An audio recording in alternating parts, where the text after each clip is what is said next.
putting it on your pants. Yeah.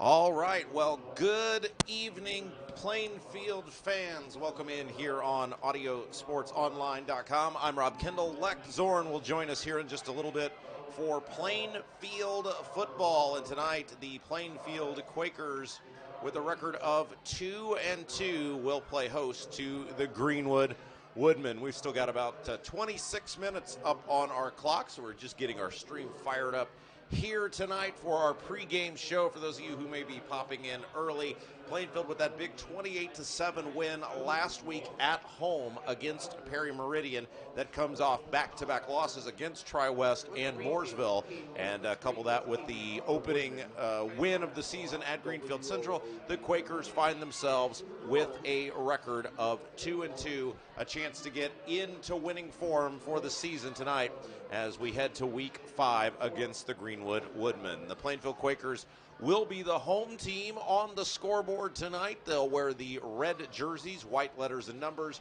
gray pants. The Greenwood Woodmen will be the visitors, white jerseys, green helmets, green letters and numbers with gold trim. And it's shaping up to be a hot but beautiful night for high school football in the state of Indiana. And for those who are just popping in tonight, let's thank our sponsors who make our broadcast possible, all of our broadcasts possible, whether it's these varsity play-by-play, the JV and freshman video cast, or the Brian Woodard Show. These folks are the ones who have made it possible for us to bring you Plainfield varsity football. They include CCB Contracting, Geodis, Gunnell Financial, FC Tucker Homes, Haynes Roofing, Team Turley, Fairway Mortgage, Bailey and Wood Financial Group, Marietta CPA, the Tropical Smoothie Cafe of Avon, Jimmy John's, and Jack's Donuts of Plainfield, BGW Construction LLC, and the Beacon Sign Company. And so all of those folks, you'll be hearing about them throughout the broadcast tonight. They are the reason we are able to be out here. The Beacon Sign Company is a full-service sign company celebrating 20 years in business. Their proud sponsor, Plainfield High School football, 317-272-2388 or beaconsign.biz. And John Denninger, Jenny Rice, Melissa Sheets, or Jill Martin are your FC Tucker realtors that live, love, and work in the same community as you. Give us a call to help find your next home or sell your current one. We love the Plainfield community. And Fairway Mortgage, Team Turley offers no money down programs available, and we offer free appraisals to teachers, firemen, police officers, and anyone in the medical field and veterans. 317-797-0615. TeamTurley.com. And CCB Contracting LLC does residential remodeling from new bathrooms and kitchens to room additions and garages. 317-223-8489. CCBContracting.com. Geodis is a worldwide third-party logistics company with 8 buildings in Plainfield and 2 buildings in Clayton. Begin your career with Geodis today by applying or walk in to speak with a recruiter at 3870 Ronald Reagan Parkway in Plainfield, Tuesday, Wednesday, Thursday, 9 a.m. to 3 p.m. Interviews and offers on the spot. Work at geodis.com/Plainfield. And last but certainly not least, BGW Construction is Hendricks County's premier home renovation company. From design to completion, kitchens and baths to outdoor living, BGW has been pleasing homeowners on the west side since 1999. 317-268-4487, BGWConstructionLLC.com. Again, I'm Rob Kendall. Lex Zorn will join us here in just a second for Plainfield football tonight as the Quakers with a record of 2-2 play host to the Greenwood Woodmen. And we bring in the man who'll be calling much of the game tonight, Lex Zorn. Lex, big game for the Quakers. We talked with Brian Woodard. I did on Monday for the coaches show. This is really a big game because it gets you to 3-2 on the year, which kind of sets the tone for the second half of the season. That's right, Rob. It's great to be here at Red Pride Stadium, as always, my home away from home. And, yeah, that's right. Not only will Plainfield move above 500 with a win here tonight, but also this game will send them into the second half of the season. This is game 5 of 9. And last week, after a slow start against Perry Meridian, the Quakers finished strong to win by a score of 28-7. Perry Meridian actually moved the ball very well in the first quarter, getting the ball inside the Plainfield 10 on the first 2 possessions, turning it over on downs the first time, scoring a touchdown the second time.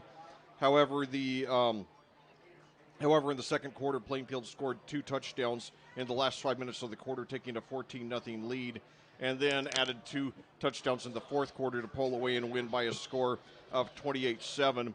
And, one thing that really played into Plainfield's favor last week is that once Perry Meridian got down, keep in mind they have a very good passing offense led by senior quarterback Mason Rollman, who's one of the biggest surprises in the state this season. But they don't have much of a rushing offense, so when we induced them to pass on almost every play in the second half, especially in the fourth quarter, all we had to do was take away the big play, and we ended up intercepting Rollman 3 times. Now tonight, Plainfield goes for its first winning streak of the season against the longtime Mid-State Conference rival Greenwood Woodmen, who entered the game at 1-3, though all 3 losses have come against ranked opponents. 48-8 against Bloomington North, currently ranked number 8 in Class 5A, 38-21 against Martinsville, currently ranked number 15 in Class 4A, and 70-14 last week against Mooresville, currently ranked number 2 in the state in Class 4A. Greenwood's win came at Indian Creek back in Week 2 by a score of 49-24. Now, so far this season, Plainfield has rushed 135 times and passed 105, a ratio of 1.29 to 1. Freshman Carson Melvin continues to amaze at quarterback.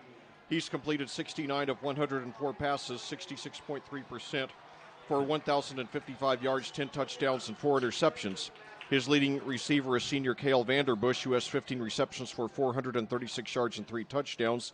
He's followed by junior Noah Hessung with 30 receptions for 266 yards and 2 touchdowns, and senior Caden Smith with 13 receptions for 202 yards and 3 touchdowns. On the ground, the Quakers are led by senior Juan Nieto III with 68 rushes for 316 yards, 68 rushes for 316 yards and 3 touchdowns, while Melvin has established himself as a solid rushing presence in the last 2 weeks. He's rushed 59 times and despite several sacks, still has 103 yards and 3 touchdowns. Meanwhile, Greenwood has rushed 183 times and passed 38, a ratio of 4.8 to 1. Their starting quarterback is senior Gavin Rupert, who's completed 12 of 33 passes for 174 yards, 1 touchdown, and 7 interceptions. His leading receiver is Gavin Folco with 3 receptions for 92 yards, followed by Carter Campbell with 9 receptions for 88 yards and a touchdown. The Woodmen get most of their yards on the ground, led by senior Noah Apgar with 78 rushes for 431 yards and 8 touchdowns. Aforementioned quarterback Gavin Rupert is second on the team in rushing with 54 rushes for 233 yards, followed by sophomore Alan Burnett with 29 rushes for 132 yards and 2 touchdowns, and sophomore Jackson Hassig with 17 rushes for 119 yards and 1 touchdown. Head coach for Plainfield is Brian Woodard, who's 90-75 in his 16th season with the Quakers. Head coach for Greenwood is Mike Campbell, who's 83-90 in his 16th season with the Woodmen. Each of these 2 head coaches, Brian Woodard at Plainfield and Mike Campbell at Greenwood, like I said, is in his 16th season as the head coach of his current team. It's the only head coaching job that either has ever had. And the 2 are nearly the deans of Mid-State Conference coaches, trailing Darren Fisher at Whiteland by only a year. Fisher now in his 17th season with Whiteland, who will be our opponent on the road down there in Week 8. And in the first 15 matchups between Woodard and Campbell, Plainfield has an 11-4 edge. And the rivalry has been fit into 3 distinct sections. Plainfield won the first 5 matchups between the 2 coaches, then won the last 5. In between, however, Greenwood ended up winning 4 of the 5. And Greenwood's last win in the series came here at Plainfield back in 2015, a game in which senior quarterback for the Quakers, Colin Nicewander, suffered a game-ending injury and was replaced by then freshman Ben Slayton, who started the rest of the season before Nicewander returned for Plainfield's first-round playoff loss to Decatur Central in a thrilling game at Decatur Central 30-27. And speaking of Decatur Central, that is where Plainfield will be 1 week from tonight. The Quakers have been tormented by the Hawks over the last 8 years losing 12 consecutive games to their rival from the southwest side of Indianapolis. And Plainfield, it's even harder for Plainfield because 4 of those 12 losses actually came in the playoffs. So Plainfield really trying to get that monkey off their back. Hopefully they will 1 week from tonight. Decatur Central, always an offensive juggernaut. It started about 10 years ago under their head coach, Justin Dixon, who then moved up to the athletic director position and was replaced by Kyle Enright, who's kept the run-and-shoot offense intact. So that's going to be a very big game for the Quakers a week from tonight. I hope you all will get out there. Decatur Central, only 8 miles away. Again, it's on Kentucky Avenue in southwest Indianapolis. And certainly, we hope to get a couple of thousand crazed Quaker fans to pack the visiting bleachers in there and ensure the Quakers to finally break that 12-game losing streak to the Hawks. If you're just tuning in, getting our stream fired up here tonight as folks are coming in. It's Plainfield football on Audio Sports Online. I'm Rob Kendall. He's Lex Zorn. Got about 16 minutes still up on our clock. The Quakers set to play host to the Greenwood Woodmen tonight, homecoming at Plainfield High School. And again, let's thank our sponsors, CCB Contracting, Geodis, Gunnell Financial, FC Tucker Homes, Haynes Roofing, Team Turley, Fairway Mortgage, Bailey and Wood Financial Group, Marietta CPA, the Tropical Smoothie Cafe of Avon, Jimmy Johnson, Jack's Donuts, Plainfield, BGW Construction LLC, and the Beacon Sign Company. And also just a reminder that every Monday you can hear the Brian Woodard Show. It's the Brian Woodard Show every Monday. Posted via podcast on audiosportsonline.com. And Lek, I mentioned this earlier. We talked with Coach. This is always kind of a pivotal game in the season. We're halfway through. This will set us to the downside of the season. And obviously Plainfield has certainly grown as a team so far. The biggest area has been the development of freshman quarterback Carson Melvin, and quickly staking claim to one of the more talented players in Plainfield football history, even as a freshman. And it'll be really interesting to see how he continues to grow in the second half of the season, which always promises to be tough for the Quakers. Yeah, that's right. The schedule does get tougher. Greenwood, it looks like, a likely Quaker victory tonight, but then the next 4 weeks, we've got Decatur Central, who, like I said, has beaten us 12 consecutive times, including 4 in the playoffs. Then 2 weeks from tonight, Franklin looks like they're down a little bit this year. Looks like a winnable game, but certainly a program that's gotten a lot better the last few years under head coach Chris Cole. Then Whiteland, who beats us more often than not in Week 8. And then Martinsville to close out the regular season, who beats us about half the time. So, yeah, the schedule does pick up. And, certainly it has helped the freshman quarterback Carson Melvin that he does have a very solid core of upperclassmen to throw to. He's got seniors Cale Vanderbush and Caden Smith, along with junior Noah Hessung, who's a 3-year starter. He's been starting since he was a freshman. And then last week, junior Grant Irwin, after a great start on the JV team, had his varsity breakthrough, got his first varsity touchdown there to help the Quakers take the lead and move on to victory in the Perry Meridian game. All right, let's thank a couple of the folks that make it possible for us to be out here, and we try to mention these folks each week. Dr. Scott Ollinger, the superintendent here at Plainfield for Plainfield Schools. We certainly appreciate him. Principal Patrick Cooney. The athletic director is Tori Rodkey, and Assistant Athletic Director Pat Cavanaugh. Those folks always do a tremendous job. Of course, thanks to Brian Woodard and the entire Plainfield football family for making it possible for us to bring you Plainfield football every year. What is this? So we started 2008. This would be year number what? 14. 14 yeah. Here on Audio Sports Online. That's right. We've had 14. Hope for many more. Plainfield's become my second home, and my home away from home, as I call it. And as long as you all keep inviting us out, we're going to be back bringing these exciting games to you. And we are honored to bring you these games. And we both believe that the best days of this program are still to come. The program is continued to get better. And, we've had a lot of bad luck being in the same sectional with Decatur Central and Cathedral all these years. But, we're going to get over that hump one of these days soon. Well, and that's where we talk about the emergence of Carson Melvin. Yeah. It's interesting.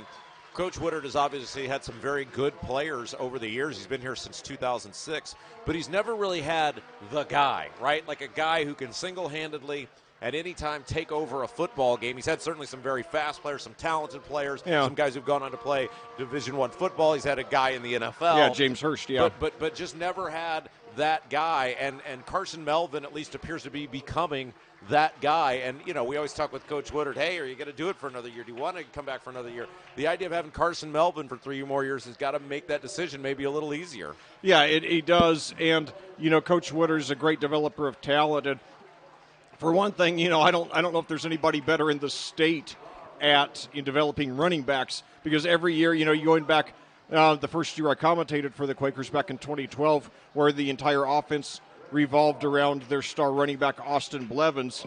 And then I was like, well, gee, what are they going to do without Austin Blevins? Because he graduated, he was a senior that year. Then the next year, he pulls out a senior, you know, largely unheralded Josh Miller, who had, even in only 7 games before he suffered a season-ending injury, he was so good he ended up going to Ball State, even, you know, having not played much until his senior year. And then Jacob Maple also, who was a sophomore, and though he had an injury-plagued junior year from which he never fully recovered, he certainly was a star there as a sophomore. And then he pulled Dylan Foster out of the blue in 2014, and then since then there's been Dawson Anderson, Ricky Alsum, Tavian Gadia, and now, you know, this year Juan Nieto III. So, yeah, you know, so we know that he develops the running backs, and then also he's had some great wide receivers a couple of years, especially a couple of seniors from the 2016 team, Dante Keys and Gavin Ritter, both of whom played college ball. Ritter for DePaul, and I think it was I believe Dante Keys played for Northwest Missouri State or something like that. I know it was a Division II power who he played for, and you look at who Melvin has right now to throw to. He's going to have he's going to have Noah Hessung and Grant Irwin another year, and you can be sure that Coach Woodard is going to, you know, develop some other good running backs who Mark Melvin's going to have to throw to when he's a junior and senior. Now, the Plainfield High School Hall of Fame is being recognized here. I believe these folks were inducted into the Plainfield High School Hall of Fame out on the field, or out on the track, I should say, here tonight. That was what the ruckus applause was for. And several of them still have their letter jackets, who were athletes, and various level of seasoned citizens out there on the track being recognized for their place in Plainfield High School history. And so obviously, as it's homecoming tonight, recognizing. Let's also mention, the fans. What a great crowd here tonight. The fans coming out in full force to support the Quakers on homecoming. You got to give a lot of credit to the dedication of Plainfield football. Yeah, and I'll tell you, Rob, you know, 5 games this year, we've had 5 great crowds, including the 2 road games. You know, I thought because Greenwood not only is so far away, but also with all that awful traffic, the road construction they have on I-70 right now, I thought, you know, maybe we'd get 100 people there. We had, I think, somewhere in the neighborhood of 250, making that trip about 75 to 90 minutes. And then we just about filled the visiting bleachers in Mooresville a couple weeks ago. And then all 3 of our home games, including tonight, you know, we had, looks like 75, 80, 85% capacity here in the visiting bleachers. So, yeah, the fans have been absolutely fantastic this year. And also, it's great. We've had, you know, good weather for all of the games. Right now, today was an unseasonably hot day here in the Indianapolis metropolitan area. The high temperature today in Plainfield was a whopping 88. Right now it's 84 under a mostly clear sky. So maybe a little bit uncomfortable, but still, the Plainfield fans are in the shade. Unfortunately, the Greenwood fans are in the sunlight, although the sundown is scheduled for 7:50 tonight, so they shouldn't have to sit in it too much longer. Now, a week from tonight for that big showdown out at Decatur Central, we're supposed to have more pleasant conditions. It's supposed to be 72 and sunny for the high that day, so I hope you all will get out there for that one. Like I said, fill up those visiting bleachers. Help us break that 12-game losing streak to the Hawks. So, but right now, we got a few minutes on the clock. Let's take a look at what the other 5 Hendricks County teams are up to right now. Starting off in Class 6A, Brownsburg is 3-1 and holds at number 5 in the AP poll this week after last Friday's 38-17 win at Avon. Tonight, the Bulldogs return home to play 3-1 and 11th-ranked Fishers. Avon, following their aforementioned 38-17 home loss to Brownsburg last Friday, is now 0-4 and in serious danger of its first losing season in 12 years and first of the Mark Bless era. Tonight, the Orioles host Franklin Central, which in past years has been an easy win, but this year looks like an even match. The Flashes are 2-2 in their first season, rebuilding under head coach Jason West, who's won 2 state championships with Warren Central and 1 with Lawrence Central. In Class 3A, Tri-West improved to 4-0 and moved up a notch to number 3 with maybe the most impressive victory in the county so far this year. Last Friday, the Bruins won 20-11 at Western Boone, who's won a state championship in each of the last 3 seasons, the first 2 in Class 2A and then last year in Class 3A. Tonight, after 3 consecutive road games, Tri-West returns home to play Danville in one of only 3 intra-county games in Hendricks County this season. Speaking of Danville, the Warriors are now 3-1 and hold at number 5 after last Friday's 41-0 win at Crawfordsville. And finally, in Class 2A, Cascade got its first win of the season last Friday, beating Class 1A South Decatur by a score of 58-28. Tonight, the Cadets, however, have a much tougher opponent as they visit 4-0 Lutheran in East Indianapolis. The Saints are ranked number 2 in the state in Class 1A, and in the last 7 years have won 6 sectionals, 5 regionals, and a semi-state. So, right now, the Quakers just entered the field about a minute ago to a big ovation from their crowd. Now the marching band walking off of the field. 5:30 to go here on the pregame clock. We await the arrival of Greenwood. Right now, it's looks like we only have about 50, 60 fans, Greenwood fans here across the field in the opening bleachers. Very possible that we'll have a late arriving Greenwood crowd because, coming in from US 31, the traffic can get pretty bad. Like I often say on the air, and this comes from 10 years of commentary in the Mid-State Conference, whenever I have a game at Whiteland, Greenwood, or Franklin, 3:30 is my cutoff time to leave work in downtown Indianapolis. Otherwise, I take a serious risk at being late for the game. That's no exaggeration. That's how bad the traffic can get. So right now the Quakers are lined up ready for the national anthem. And now Greenwood exiting the locker room. The Woodmen, again, they are 1-3. But keep in mind, like I said, all 3 of their losses have come to ranked teams. Although this is the first time all year that Plainfield and its opponent of that particular week have a common opponent on the season. Each of these teams has played Mooresville, in fact, the last 2 weeks, and Plainfield fared much better. The Quakers lost to the Woodmen 63-42. While the Quakers lost to Mooresville, the Pioneers, 63-42, while Greenwood lost to Mooresville 70-14. So Plainfield lost by 21, Greenwood lost by 56. Yeah, on paper, Leck, it's a game that Plainfield should command tonight, but as you know, the games aren't played on paper, they're played on the football field. They are, but I'll tell you though, Greenwood has nearly a 5-to-1 rush pass ratio. So if the Quakers take an early 2-possession lead, and then we'll really have a good grip on the game, and we can likely win the game the rest of the way simply by taking away the big play from the Woodmen. And at that, we will pause for the national anthem.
Well, thank you to the Plainfield Marching Quakers for that lovely rendition of the national anthem. 6:58 your time of day, and we'll be starting the game very shortly. And, with Greenwood's one of those opponents that they're usually better than their record. This is the 16th year for Coach Mike Campbell there at Greenwood. He and Brian Woodard arrived at their current jobs in the same year. And in that time, Greenwood, they've typically hovered around 4 regular season wins a year, but they've won at least one playoff game in 13 of Campbell's first 15 seasons, got all the way to the semi-state back in 2017. And, the thing is, right now, there are 8 teams in the Mid-State Conference, and 5 of them are in higher classes higher classes than Greenwood. Greenwood's in Class 5A. 4 teams Greenwood is in Class 4A along with Mooresville and Martinsville. And then there are 4 teams in the conference in Class 5A, Plainfield, Decatur Central, Franklin, and Whiteland, and then 1 6A team, Perry Meridian. So basically by playing higher class teams, for a lot of the season, Coach Mike Campbell's teams have really toughened themselves up, and they've been in good shape for the playoffs. And often their playoff games have seemed easy by comparison because they're usually against teams that are inferior to the bulk of the Woodmen, of the teams that the Woodmen play during the regular season. So right now they're doing the pregame handshake and coin toss. It's good to see handshakes again this year. That was something that I really missed last year. And in fact, I remember last year, at least the games I commentated, there were no handshake lines. The teams would just wave at each other. So hopefully that's just a one-time thing that we'll never see again.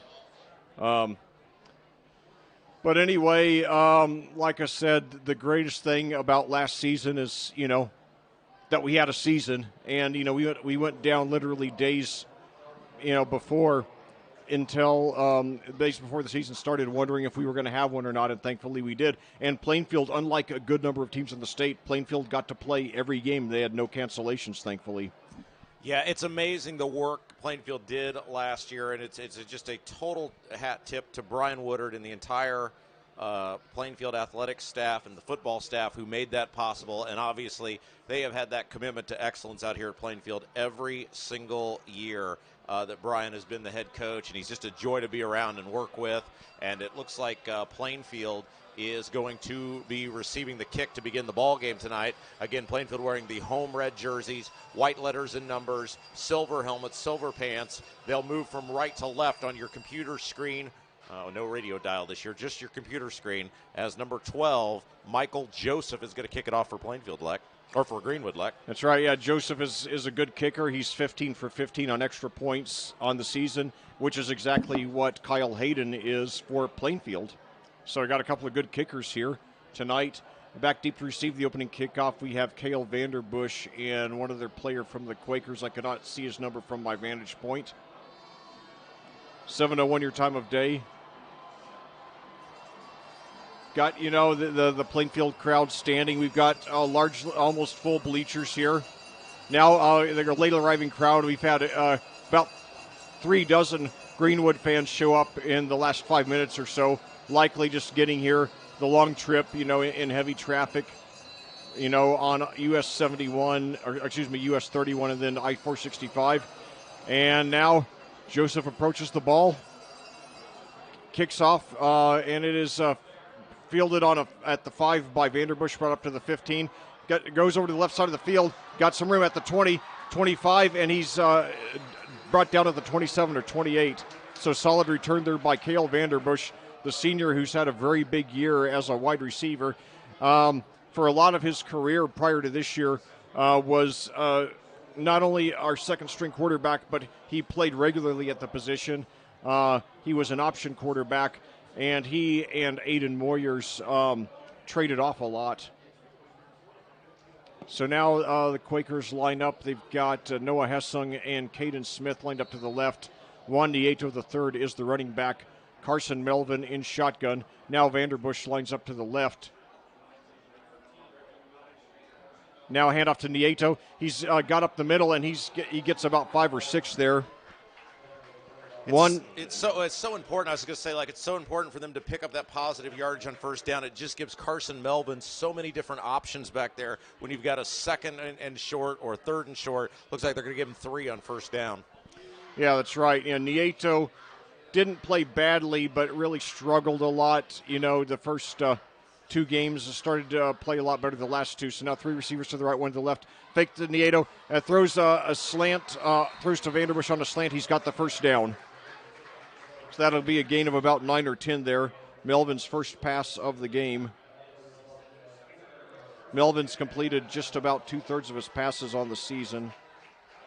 They give him credit for 10 on that one to Vanderbush. So now Hessung and Smith lined up to the left, Vanderbush to the right. Nieto, the running back. Now screen pass over to Hessung. He's got the reception. He's got about 5 yards. We got a late flag, so let's see if this one will count or not. Yeah, it's deep in the secondary there, so hopefully for Plainfield, either a pass interference or defensive holding of some sort. It's about a 5-yard pickup there on the screen pass to Hessung. Might have actually been a rush because I'm not sure if the ball traveled forward or backward. It was real close. Face mask against was that a face mask? Let's see here. Personal foul, face mask on Greenwood. Yeah, I thought I saw the face mask symbol there. So that'll move the Quakers into Greenwood territory all the way down to, looks like, the 41-yard line. And I'll tell you, the kind of offense that Plainfield has, you don't want to give them 15 free yards. So now the Quakers, 10:24 to go here in the first quarter, already into Greenwood territory. These two schools, longtime rivals here in the Mid-State Conference. 3 receivers to the left, 1 to the right. Melvin takes snap, rolls to his left, pressured, and he gets rid of it. But at least he did get rid of it. That was good pressure, by the way. That was number 54, Dylan Mayhew, a senior for the Woodmen, who nearly got the sack there. So Melvin does a good job just getting rid of it. And that's one improvement that Melvin has made, throughout the season, through his 5 games here as a freshman. He's gotten better at getting rid of the ball, not giving up as many sacks. So now 3 receivers to the left, 1 to the right, movement at the line, but no flag. We've got Springs, Hessung, and Vanderbush to the left, Caden Smith to the right, Nieto, the running back, Melvin in shotgun, takes it, hands off to Nieto. No, fakes it to Nieto, gives it to Springs, and he's got a completion there for about 8 or 9.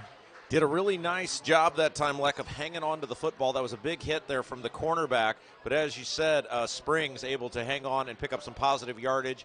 Gets down to about the 32, so it's going to bring up third and very short.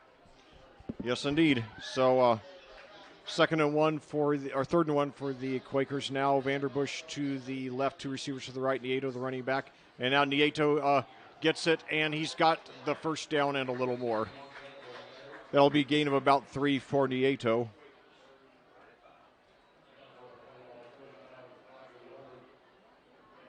See where they...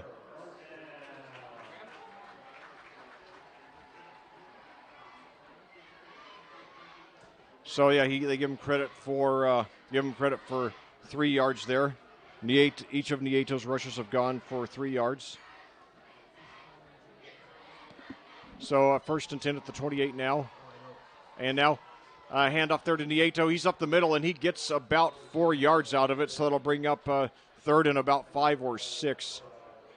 About a perfect drive, perfect start to a drive at least for Plainfield. They've run off about 3 minutes on the clock. They've moved the ball efficiently. They've run the ball pretty well, thrown the ball well. So nice job by Plainfield to get a start to this ball game. That's right. Nieto, 3 carries here in the first quarter, so that'll bring up second and 6. Sorry, not third and 6, second and 6. So now Vanderbush and Springs to the left. Melvin now drops back. He's got some room, and he runs with it, but he's brought down from behind. Yeah, I never saw 54. He had a big hole there. He was a little slow getting to it as Dylan Mayhew caught him from behind. He had a wide open hole there. He was looking to throw the ball, and I'm sure Brian Woodard will tell him when they look at that on film. Had a big hole there. Take advantage of that. Yeah, and so he still gets a yard out of it, but definitely one of the many things you can use to teach the freshman, who overall has about 90% of the time not played like a freshman at all. And screen pass now over to Hessing. He's got the completion, and he's tripped up, dropped short of the first down, so it'll bring up 4th and short. And what a big thing it would be for the Woodmen if they were to get Plainfield off the field without getting any points there. That's a gain of 4 by Hessling, excuse me. So it'll bring up 4th and 1. I assume the Quakers will go for it, 4th and 1 at the 20. Yeah, 7:35 and counting left to go here in the first quarter. If you're just popping in, no score. Plainfield with the ball. They've taken it all the way down the field, but currently a big 4th and 1 coming up from their own from the Greenwood 20. Yes, indeed. So 2 receivers now to the left, and now somebody drove. That was Melvin on a quarterback keeper. Got across the 20 down to about the 17, so it'll be enough for a first down. Yes, so good job by Melvin. His second rush of the game. He was given the green light to start rushing a couple of weeks ago when Hunter Newell, the backup quarterback, became healthy, and it's really made a difference in his game these last 2 games. So now 3 receivers to the left, one to the right. Melvin drops back. He's pressured, and now he looks and throws up in the middle. Did he make the catch? No, he dropped it. Yeah, boy, great job of evading pressure that time by Melvin. Stayed in the pocket, actually ran up through the pocket. He was so far back. Had number 15 that time, Cale Vanderbush, but a nice job by the Greenwood secondary to knock it away. Yes, and I'll tell you, I'm really impressed with that Dylan Mayhew for Greenwood. He's had a couple of good defensive plays here tonight. So now we've got Smith, Springs, and Hessling to the left. 1 receiver to the right. Melvin takes a snap, gets rid of it to, I believe that's, and he's got some room on the right side. Is he in? Yes, touchdown. That was Carson Works with the catch. A great screenplay that time, and Works got a block from one of the big guys. There was one guy draping on him, and he was able to get a block that set him free, and then he was just off to the races, untouched into the end zone. Yes, indeed. So certainly, a very good start to the game. The Quakers consume. I didn't realize they consumed that much of the clock. I guess it's because they stayed in bounds. But yeah, they consumed 5:45 on the first possession, and now Kyle Hayden on the extra point is up and good. So he is 16 for 16 on the season now. And your score here in the first quarter: Plainfield 7, Greenwood 0. Yeah, as you said, Leck, they ran a good 5 minutes and 15 seconds off the clock, went down the field, got a nice little pitch and catch that time, screen for the touchdown. Let's take a moment here to thank our sponsors who make our broadcast possible. CCB Contracting, Geodis, Gannell Financial, FC Tucker Homes, Haynes Roofing, Team Turley, Fairway Mortgage, Bailey and Wood Financial Group, Marietta CPA, Tropical Smoothie Cafe of Avon, Jimmy John's and Jack's Donuts of Plainfield, BGW Construction LLC, and the Beacon Sign Company. Well, back here at Plainfield, where your Quakers have just opened the scoring here on the first possession of the game, consuming 5 minutes and 15 seconds, capped off by a 17-yard touchdown pass from Carson Melvin to Carson Works. So Carson to Carson. And so hopefully, that's Liam. Sorry about that. Just had a little distraction here in the press box. But anyway, so your score 7-0 now. Last week, Plainfield actually got its first home win in 2 years, believe it or not. So they're going to try to make it 2 in a row now. It's 2 Woodmen back deep to receive. And it's going to be close to the end zone, fielded at about the 3, brought up to the 5, 10, 15, 20.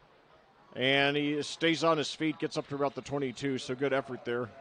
Yeah, so Greenwood will take the ball for the first time here, Leck, with 6:37 left to go in the first quarter. They'll be up at about the 22-yard line. Greenwood, the visitors tonight on the board, wearing the road white, green letters and numbers, green helmets with gold trim. That's right, and yeah, it looks like Ohio State versus Michigan State out there. That's a very, very good description there, Leck. Yeah. Plainfield used to look more like IU until they added the silver. So now, This pitch back on a fake. He's got some room over on the right side. He's got some room to 30, 35, 40, 45, 50, 45, and knocked out of bounds around the 40. So outstanding offensive start to the game for the Woodmen. The play covering about 40 yards. That was Alan Burnett, number 48, taking the pitch that time from the quarterback, Gavin Rupert. And he went a long way, Leck, into Plainfield territory down to the 41. Yeah, Burnett is one of two sophomores who's showing a lot of one of two sophomore running backs who's showing a lot of promise for the Woodmen so far, giving them some hope for the future now. And now they give it to him again, but this time they're right on top of him. So he'll be brought down right around the line of the scrimmage. They might give him forward progress for 1 yard.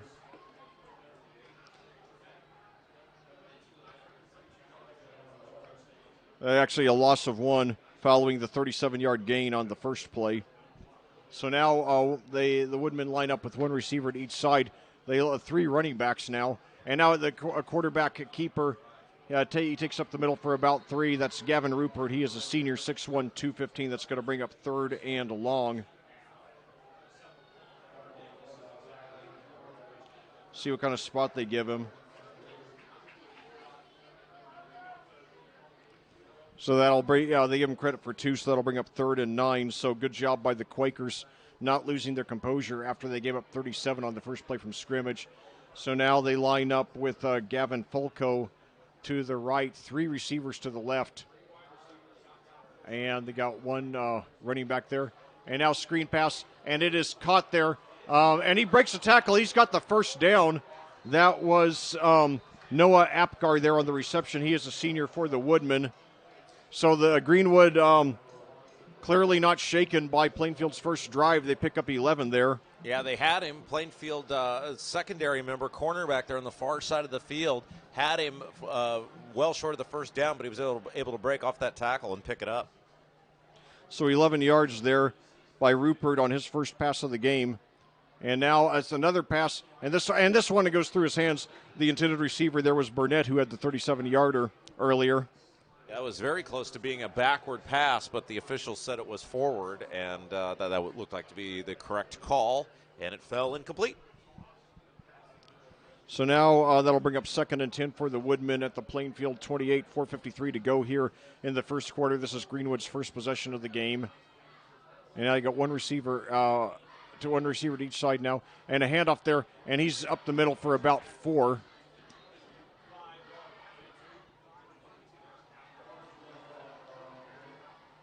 And could you tell who carried it there? I could not. I'm blocked out by a wall. Yep. Well, or a gate in this case. We're in a little bit different spot than we normally are due to the several media outlets that are covering this game in some capacity tonight, which is fine. We're on the air. And now another rush. This one's up. It's going to be close to the first down. Yeah, that was Apgar again. Okay, so Apgar now takes it up. I think it's going to be 4th and 1 there. Yeah, they're going to put him about a yard short with 4:10 left to play in the first quarter of action, as the Woodmen have done a nice job responding to that Plainfield opening drive, moving the ball down the field into the red zone. So a big 4th and 1 now. And did he get the first down? It's going to be real close. I think he did, just by the skin of his teeth. Yeah, they're going to put him down near the 16, so that is enough for a Greenwood first down. I believe that was Jacob Rose there on the carry.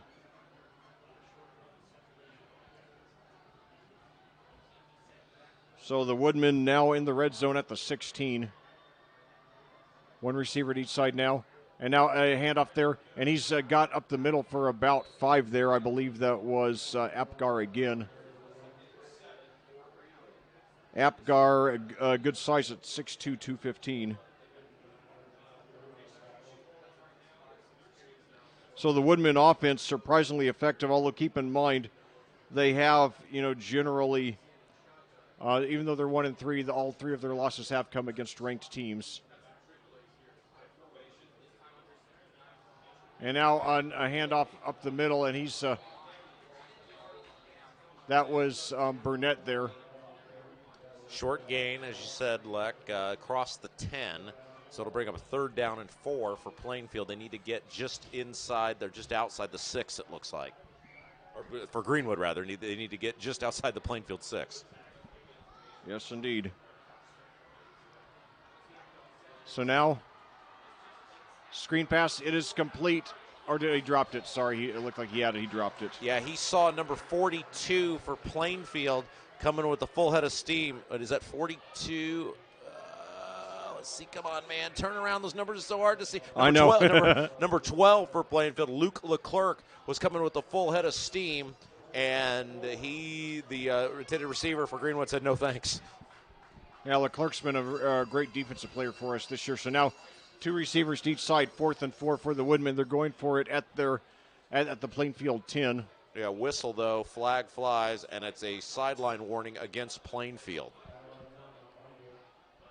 So no yardage penalty, but you only get 1 warning on that, and then the next time, I believe it's a personal foul penalty. So Brian Woodard will not be happy with that, and it'll give Greenwood, with 2:36 left to go in the first quarter, a chance to rethink things here. A 4th and 4 coming up from the 10, and it looks like they're going to go for it.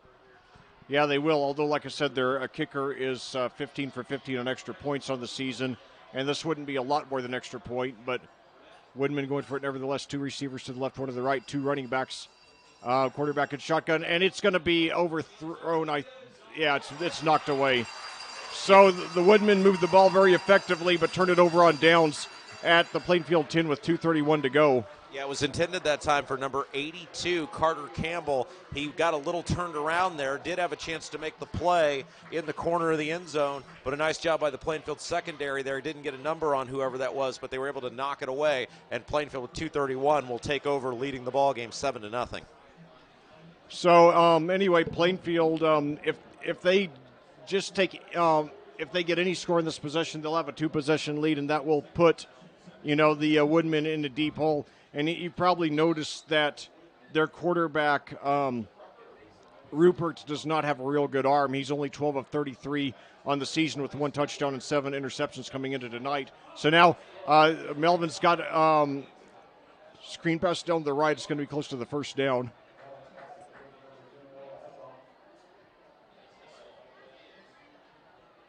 So Noah Hessing there, the junior 3-year starter. And they give him the first down. So Melvin's completed 5 of his first 7 passes, 50 yards and a touchdown. He has 11 touchdowns, 4 interceptions on the season, and now throws deep down the right side. He's got a man open, and it is just overthrown. That was number 3, the intended receiver that time. Caden Smith. Yeah, and he had several steps on the Greenwood defender. Unfortunately for Plainfield, overthrown. It'll bring up a 3rd down and second down. I'm sorry. Yeah, you got a first down the first one. Yeah. So. Yeah, and by the way, on the first Plainfield drive, they actually first Plainfield drive of the game, they actually Melvin completed passes to 4 different receivers. And now Nieto gets it up the middle, and he takes it almost for the first down, so it's going to bring up 3rd and short. Nieto, after 2 fairly slow games against Greenfield Central and Tri-West, has started to blossom the last couple of weeks. They give him credit for 9 on that one. I have him 4 for 19 in this game so far.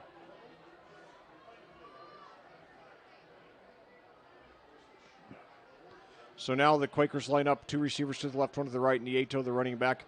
Melvin hands off to Nieto, and he's going to go all the way for the touchdown. Oh, my God. Juan Nieto, the 3rd, 70 yards for the score. Oh, my God.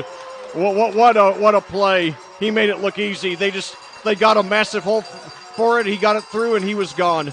Yeah, no secret about that one, Leck. They went just right up the middle, and somebody either missed an assignment for Greenwood or Plainfield did a heck of a job blocking, and maybe it was a little bit of both, but he could have run forever. That was a giant hole. No secret about it. No special trickery. Just us against you, and Plainfield won that one, and it's 13-0 with 1:24 to go in the first. Well, last week Nieto had a 35-yarder for a touchdown against Perry Meridian, and I said that might be, and now as Hayden on the extra point is up and good, making him 17 for 17 on the season, and your Quakers take a 14-0 lead with 1:24 to go here in the first quarter over Greenwood. Well, let's thank our sponsors that make Plainfield football possible. CCB Contracting, Giadis, Gannell Financial, FC Tucker Homes, Haynes Roofing, Team Turley, Fairway Mortgage, Bailey & Wood Financial Group, Marietta CPA, Tropical Smoothie Cafe of Avon, Jimmy John's and Jack's Donuts of Plainfield, BGW Construction LLC, and the Beacon Sign Company. Well, back here at Plainfield, where so far everything is right with the world, if you're a Plainfield fan, your Quakers have played very well here in the first quarter and lead the arch rival Greenwood Woodmen by a score of 14-0 with 6:45 to go in the first quarter. The Quakers scored on a 17-yard touchdown pass from Carson Melvin to Carson Works. Hayden Smith's extra point made it Kyle Hayden's extra point made it 7-0. And then on the last play from scrimmage, Juan Nieto III took it all the way in 70 yards for a touchdown. And Hayden's extra point brought us to our current score of 14-0. Now the Quakers ready to kick off again. 2 Woodmen back deep to receive. And I'll tell you, that's that if you're a Greenwood fan, that's an absolutely devastating turn of events after the Woodmen drove all the way down to the Plainfield 10, turned it over on downs, and then the Quakers on the ensuing possession get the easy score. So now the kickoff returns to about the 30 there.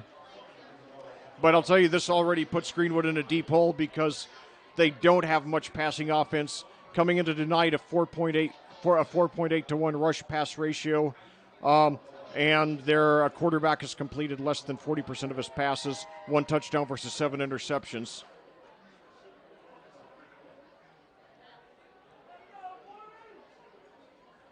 So we'll see. And now now with an empty backfield, you don't see that formation. And now 2 receivers now switch over to the backfield here. And now a rush for about 4 yards there to start off the drive. Greenwood just needs to settle down. And that was Noah Apgar again. He's had some good moments already in this game. And they give him credit, under a minute to go now. They give him credit for 4 there.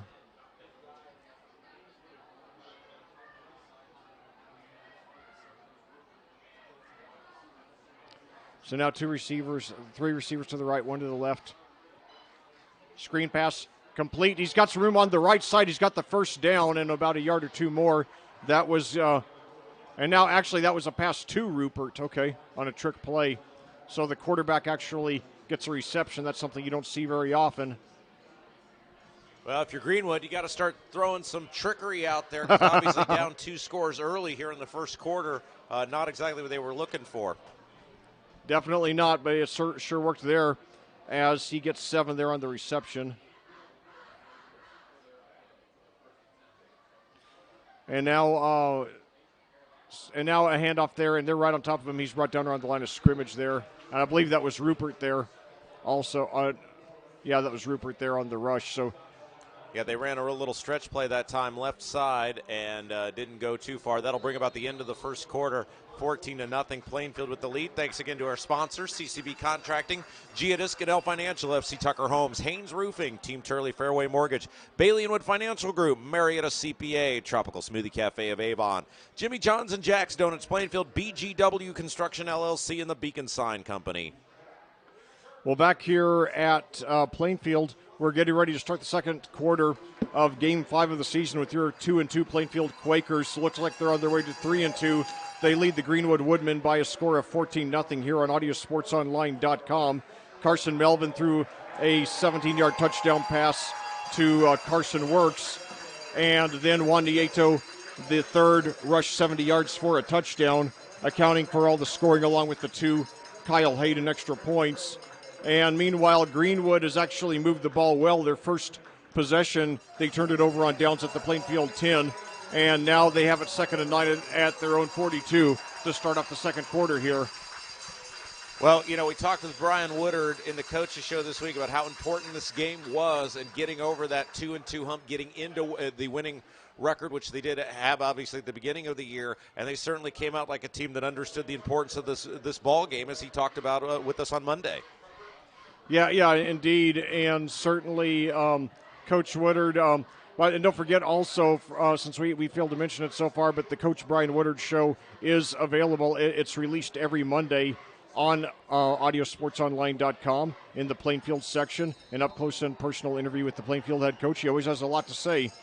So yeah, feel free to check it out anytime. And now a rush up the middle, and I believe that was Rupert again, and he's got about 3 yards there. Rupert, the quarterback, is more of a rusher than a passer.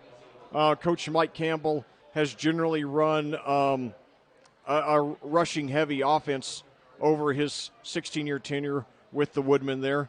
And there, as Rupert picks up 2. Just makes it hard to compete, like when you get down early if you run the ball so much, because it's just so hard to move the ball quickly down the field. Yes, and now a screen pass, though. He might have the first down.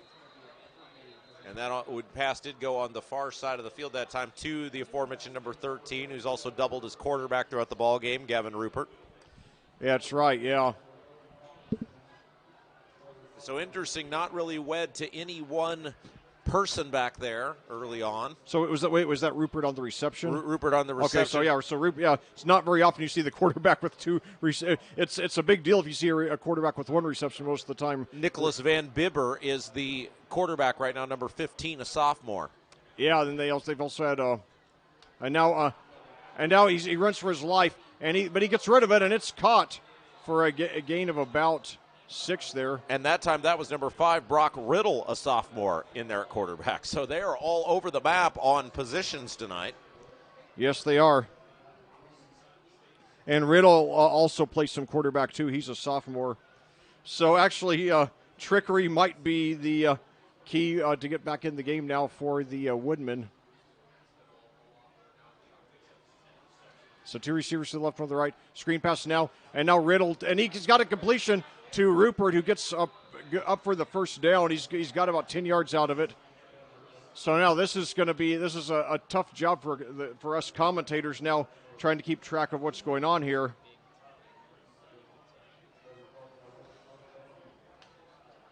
So and Rupert now all of a sudden finding a new life for himself as a receiver in this game after starting off at quarterback. Working out of the gun, snap, option, pitch to the near side of the field, and a nice job coming up to make the hit. That time the pitch went to Rupert, and it was number 27 for Plainfield, Colin Hoy, who came up from that cornerback slot to make the big hit. Yes, indeed. So it'll bring up a 2nd down and 7. They'll give him 3 yards on the play that time. 10-15 and counting left to go in the first half of action. So now 2 receivers to each side now.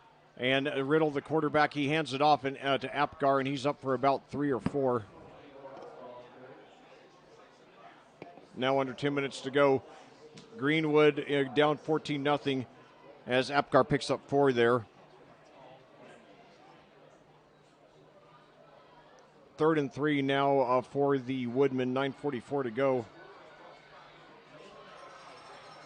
Fulco lining up to the right, and Michael Joseph to the left. And now he's got some room, and Rupert breaks a tackle. He could go all the way, and he does. Gavin Rupert, the sometimes quarterback, sometimes receiver, sometimes running back, takes it 27 yards for the score there, and the Woodmen are back in this game in a wild turn of events. Wow. So I guess in Greenwood's offense, everybody in offense, is a quarterback, running back, and receiver in one. So now Michael Joseph on the extra point. He's perfect on the season, coming into tonight 15 for 15.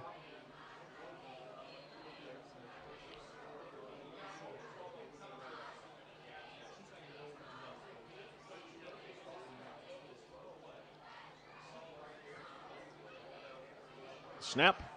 The kick is up, and it is good, and it's a 7-point game, 9:27 to go here in the second quarter. Yeah, Greenwood got exactly what they needed right there, a sustained drive that resulted with points on the board, and as you said, with 9:27 left to go in the first half, it's now 14-7.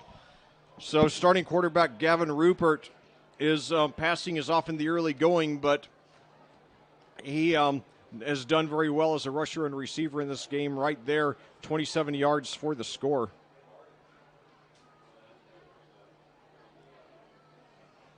So certainly an unorthodox game plan so far for the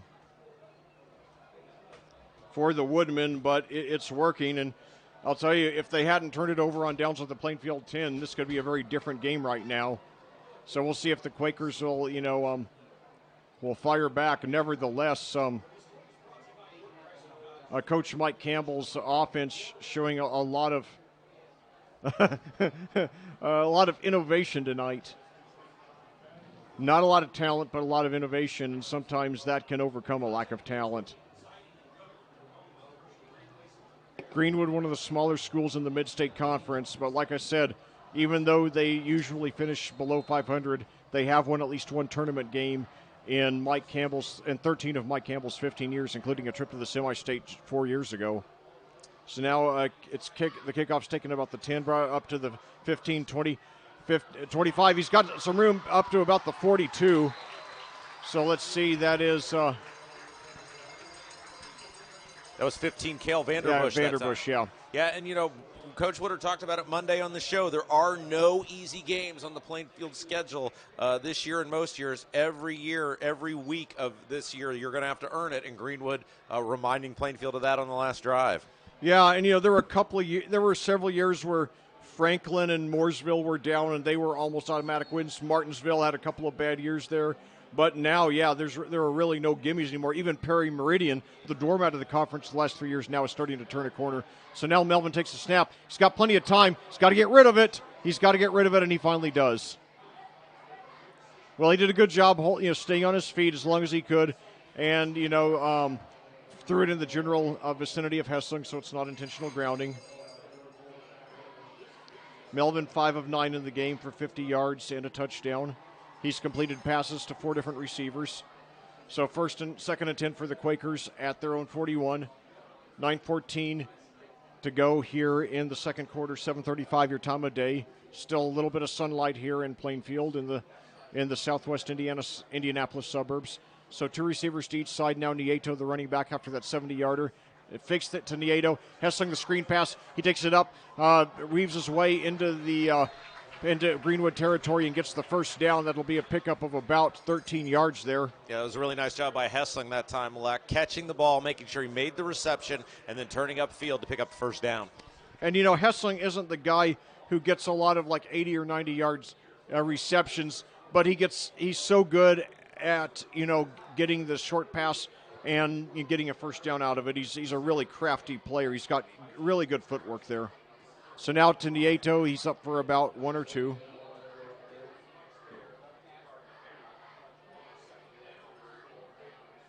Hessling has 3 of the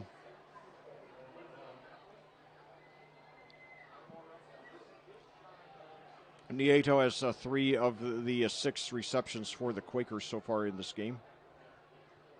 So now after the 1-yard pickup for Nieto, 2 receivers to each side now. Melvin drops back. He's got plenty of time. Screen pass, and I think it's out of bounds. I think he made the catch out of bounds. It was intended for Vanderbush. Or he did make it. Oh, my God. That was an incredible job. I'd like to say, my view of that play was obscured, but, yeah, he picked up 6 out of it. I would love to see the replay of it, see where he got the foot down. To me, hold that thought.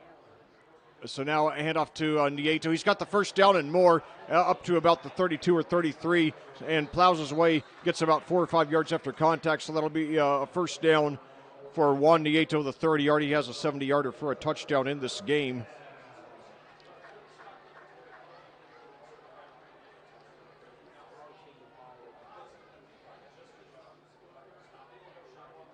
So Nieto has completed 7 of 11 passes in this game. Nieto gets 8 yards there, already closing in on 100 yards. So Melvin takes it, throws deep down the right side to Vanderbush, drops it. He looked down just briefly, like right there past the pylon in the front of the end zone. He was trying to make sure he had 1 foot in bounds when he made that catch, and just taking his eye off the ball momentarily cost him the touchdown reception there. So now 2nd and 10, it was first down, so it was worth a chance. And, it was a catchable ball. It was a good effort. So now Grant Irwin, there to the right, 3 receivers to the left. Irwin got his first varsity touchdown last week against Perry Meridian. And now fake standoff to Nieto. It throws up the middle. However, it's just the timing's slightly off. Hessing was the intended receiver. So now all of a sudden two incompletions in a row for Melvin, and it goes from first and 10 to 3rd and 10. Quakers at the Woodman 31, 7:41 to go here in the second quarter. Plainfield trying to get that 2-possession lead back. Both teams have moved the ball very well, but Greenwood had a turnover on downs at the Plainfield 10, and that's the difference in the score right now. So now, now we've got a whistle here, and I believe Plainfield, there's an official timeout. So let me catch my breath here. It's been a wild and woolly game already. Plainfield trying to get its 2nd consecutive win for the first time all season.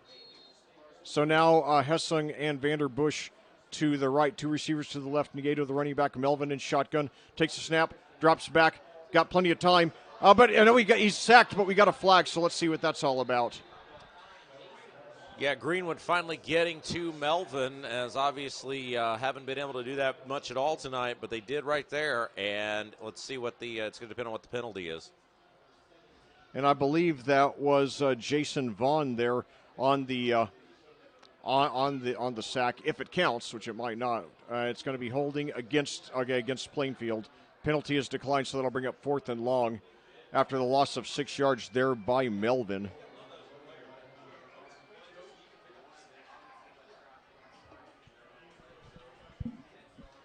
So I'd assume they're going to decline that penalty. They did, 4th yeah. down. And Plainfield's kind of in no man's land here. They're facing a 4th and 16, but the ball is back at the 36. So it's too far, certainly for a field goal, but is it too close to try to punt? And it's 4th and 16, so so really one of these rare instances and a tough decision for Brian Woodard, because you're kind of too far to do, or too far or too close to do whatever you might want to do. Yeah. Yeah, I think they'll probably go for it. I could be wrong. But, it's one of those things when they had the Hagee brothers, especially Morgan, I think they might have gone for a field goal here. It would be a 54-yarder. I saw Morgan once attempt a 50-yarder, and if I remember correctly, he missed it by about a yard. And he went on to become one of the best college football kickers in the country up at Ball State, one of several Woodard players who's played for Ball State over the years. And I remember one time, the longest field goal I've ever seen attempted in a high school game, it was back in 2013. Brandon Dowers of Brownsburg attempted a 58-yarder. And he was well short, but, it was probably would have gone from maybe 48 yards or so. And he went on to win a national championship in the NAIA with Marian University, by the way. So now the Quakers, looks like they're going to go for it unless it's a surprise punt. Okay, no, it looks like they're going to punt. We've got, unless it's a fake, we've got Hunter Newell, the backup quarterback, in there. And he does punt it. And it's a bad punt, however, it goes out of bounds. It's only going to be about a 13-yard punt or so. Yeah, they're going to put it down. Oh, no, now he's moving back. See, I don't know, Leck, man. I don't like that. You pick one and go with it. They kind of get too cute by half there, and as a result, it didn't end up well at all, because it ends up being basically, what was that, about an 11-yard punt? Yeah, and the thing is, if you throw a Hail Mary and it's intercepted, unless they get a long return, it has the effect basically of a punt, So, yeah. You're right, it turned out to be an 11-yard punt, so now the Woodmen take over with a chance to tie or take the lead with the touchdown in the 2. So 3 receivers to the right, 1 to the left. Who's in quarterback now? And now we got a flag here.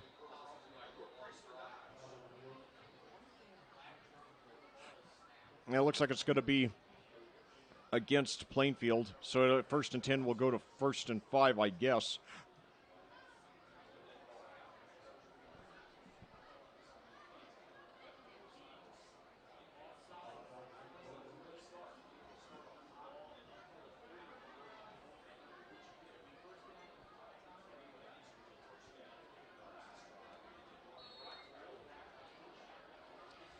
So now, it's a handoff there, and oh yeah, he gets some. He gets a bunch of yards after contact. He might have.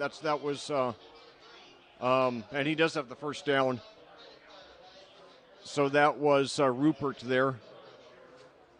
They give him credit for 10.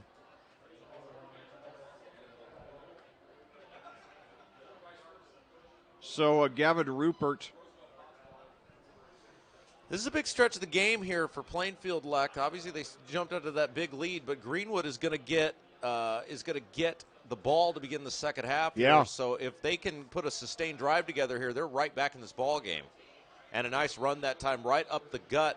By that time, number 13. Rupert. Yeah. For about 6 yards on first down. And of course, Rupert did have the Greenwood touchdown there earlier in this quarter. Picks up 7 there. So Rupert, after a very rough start at quarterback, starts playing some wide receiver, starts playing some running back, and does a lot better at those positions. So a really odd game now.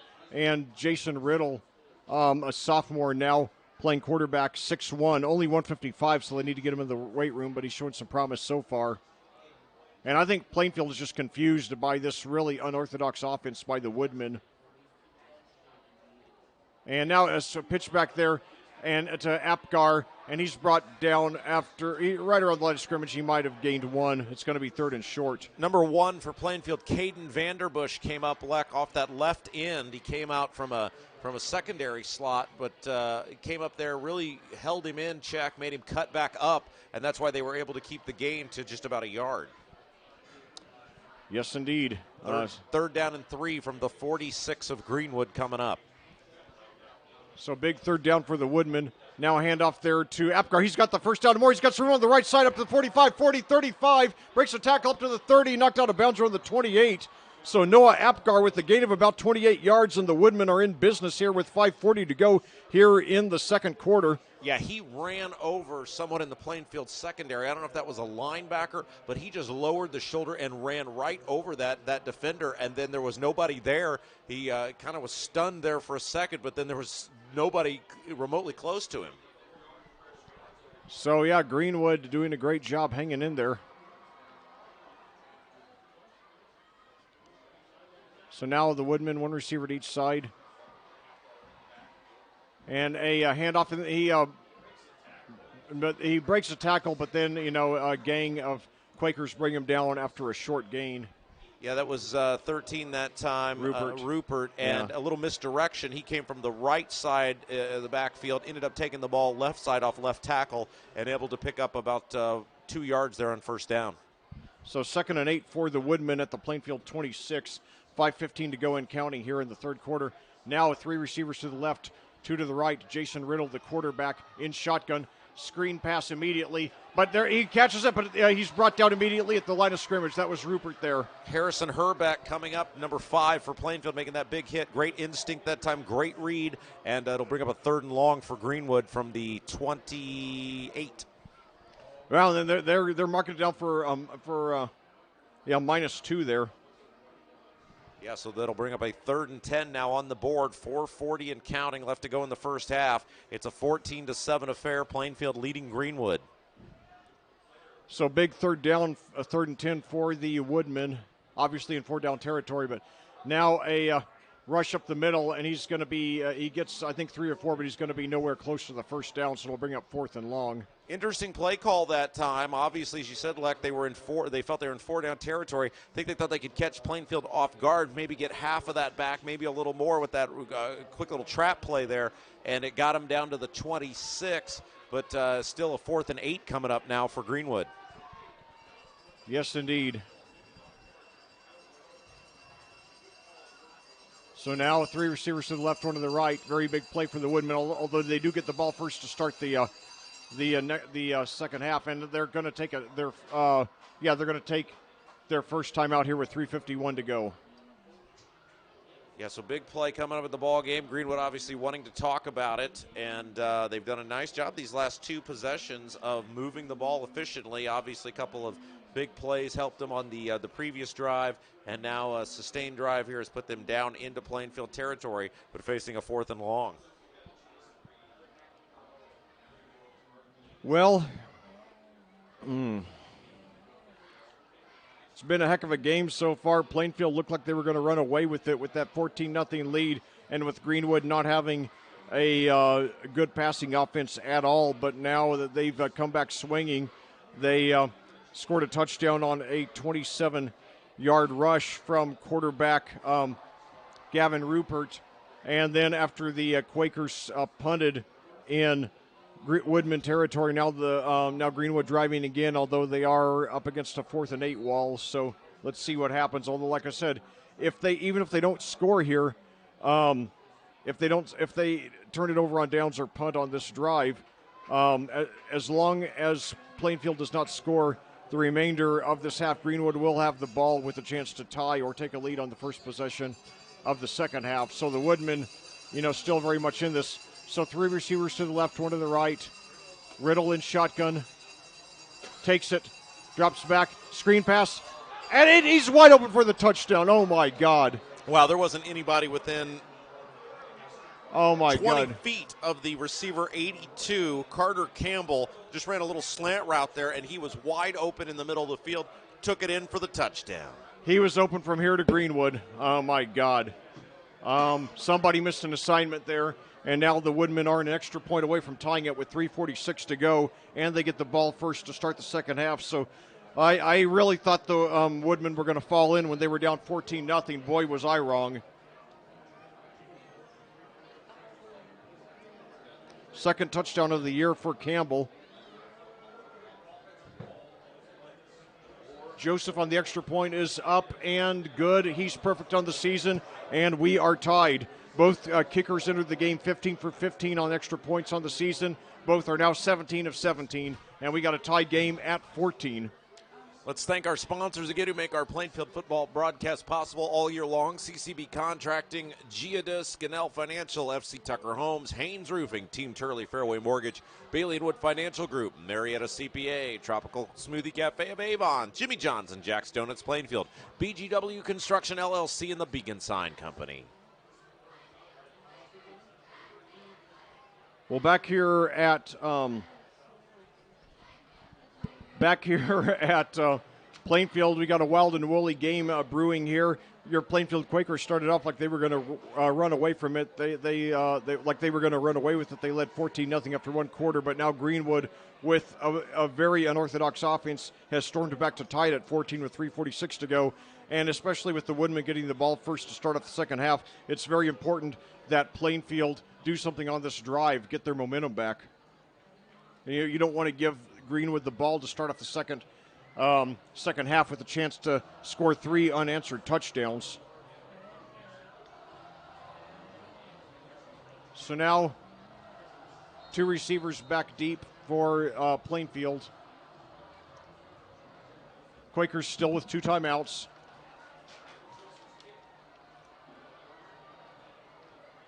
The kick is going to be deep into the end zone for the touchback. So Plainfield, keep in mind, by the way, they've scored a touchdown 2 of their 3 possessions. In their last one, they drove down to the Greenwood 37. They just got to make sure they sustain this drive and get a score.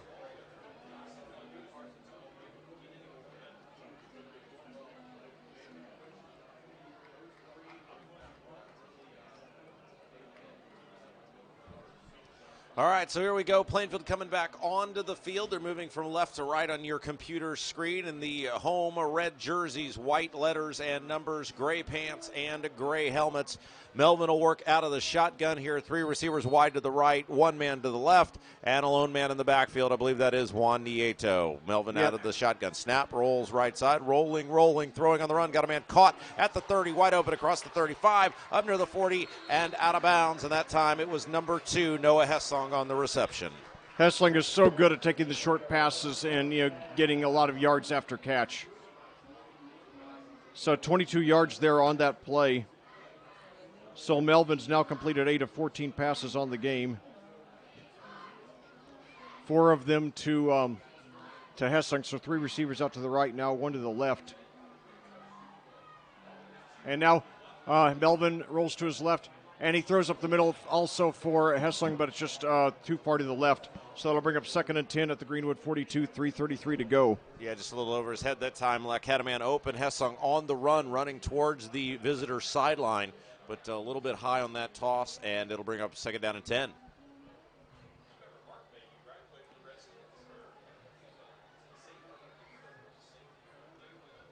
.333 left to go here in the first. Plainfield with the ball. We're tied at 14. They're at their own 42-yard line. So Melvin takes it, and he thinks about getting rid of it. But he keeps it. Now he scrambles. He rushes with it himself, and he's out of bounds around the 46. So he picks up about 4 or 5 out of it. We'll see what kind of spot he gets. So it'll bring up about 3rd and 6 or so. 3:24 to go. The clock does stop.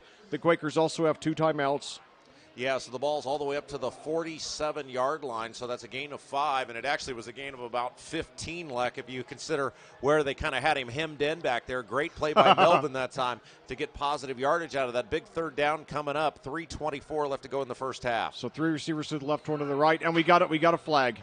Yeah, so this could be very close to a first down. It'll depend on where the ball ends up. That's going to be an offsides on Greenwood.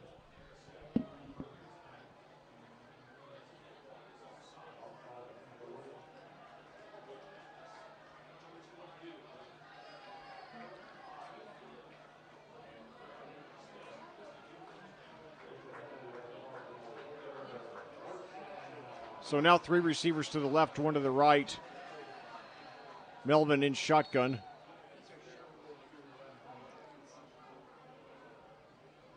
Takes a snap, looks back, throws up, and now he drops the ball, but now Nieto picks it up, but Melvin dropped it, but Nieto picked it up, and he ends up taking a loss of about 3 or 4. Good awareness, nevertheless, by Nieto. Yeah, that was could have been disaster. The ball appeared to slip out of the hand of Melvin. It was a live ball. Nieto picked it up, tried to run to the far side of the field, but unfortunately for him, there were multiple Greenwood defenders already in the backfield, so they were able to take him down without gain. In fact, it's a big loss of about 7 on the play. So 2nd down coming up here, 2:45 and counting. Ball back in Plainfield territory at the 45. So now up to Nieto, and he look at that pile being pushed. He's got the first. He's got but he got about 10 out of it.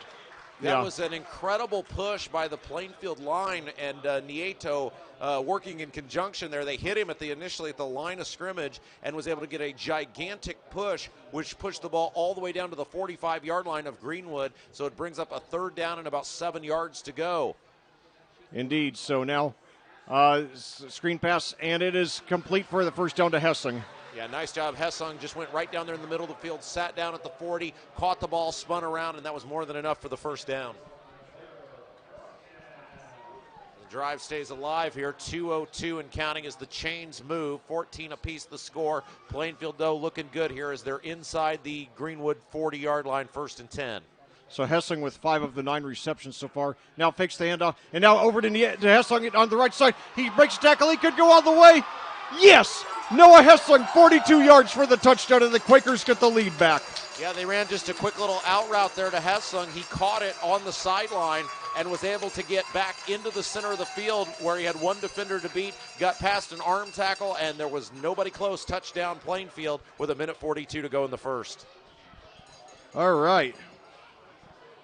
So, very important rebuilding play for the Quakers after Greenwood scored the 2 touchdowns in a row to tie it up. So now Hayden tries to make it perfect on the season.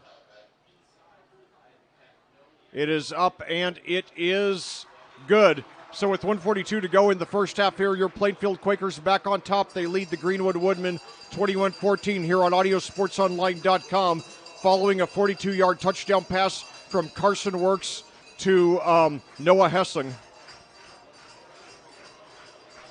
Yeah, nice drive there by Plainfield. Couple of big plays, couple of fortunate bounces there, especially on that fumble in the backfield that Plainfield was able to pick the ball up and able to capitalize on it. Now leading at 21-14. Well, I'll tell you, Carson Melvin has completed 10 passes in this game. 6 of them have gone to the junior Noah Hessing. So just imagine how dynamite that combination is going to be a year from now. Their second year, playing together with Melvin. Melvin will then be a sophomore and Hessing a senior.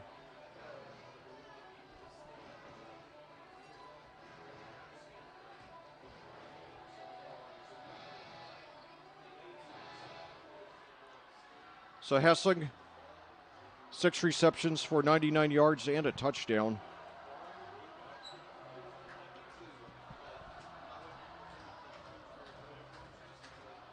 And Carson Melvin now 12 touchdowns, 4 interceptions on the year, a 3-to-1 touchdown interception ratio. Not bad for a freshman. And now, he fumbled the ball on the kickoff, and it's on the floor. Yeah, and Plainfield's got it. Plainfield's got it. And the game could hinge on that play. And boy, that's just a fatal error. If you're a Greenwood coach, you're going to have nightmares about that play. Yeah, Colin Anderson came up with the ball, number 30 for Plainfield. It hit right off. There was nobody down there. It just was a muffed reception there as the ball hit right off the Greenwood return man, and it was on the floor, and Plainfield did a nice job hustling down, and they'll have the ball 1st and 10 from the 15-yard line.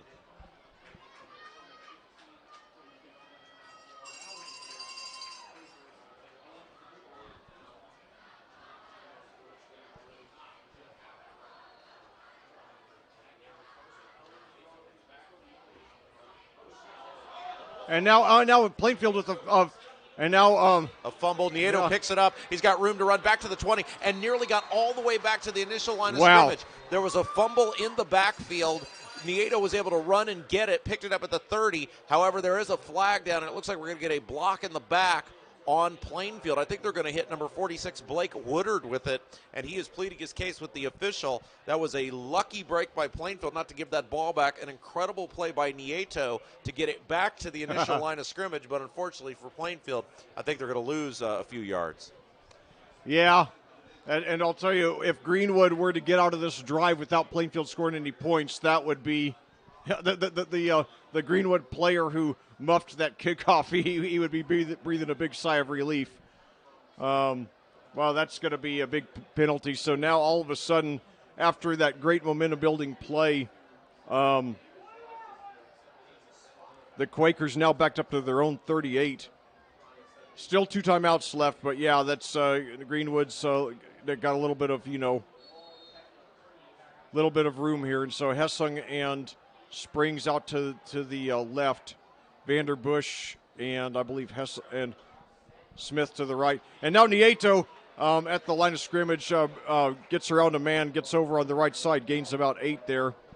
Yeah, nice job plowing ahead, gets that ball back to the 30-yard line. They've still got second and forever coming up here. But again, the goal here probably to control the ball. Don't give it back to Greenwood. We're inside of 1:15 to go. He's still got 2 timeouts left, so if you can pick up something big here on second down, then that's okay.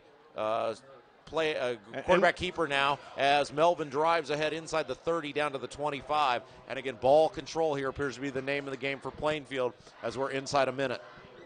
Well, they still have 2 timeouts, so they still might take a shot into the end zone here after the 6-yard pickup from Melvin. So now 2 receivers to the left, 1 to the right. Melvin in shotgun. And now throws up the middle. It's caught by Vanderbush, and he's got some room inside the 15. He's got the up to about the 10.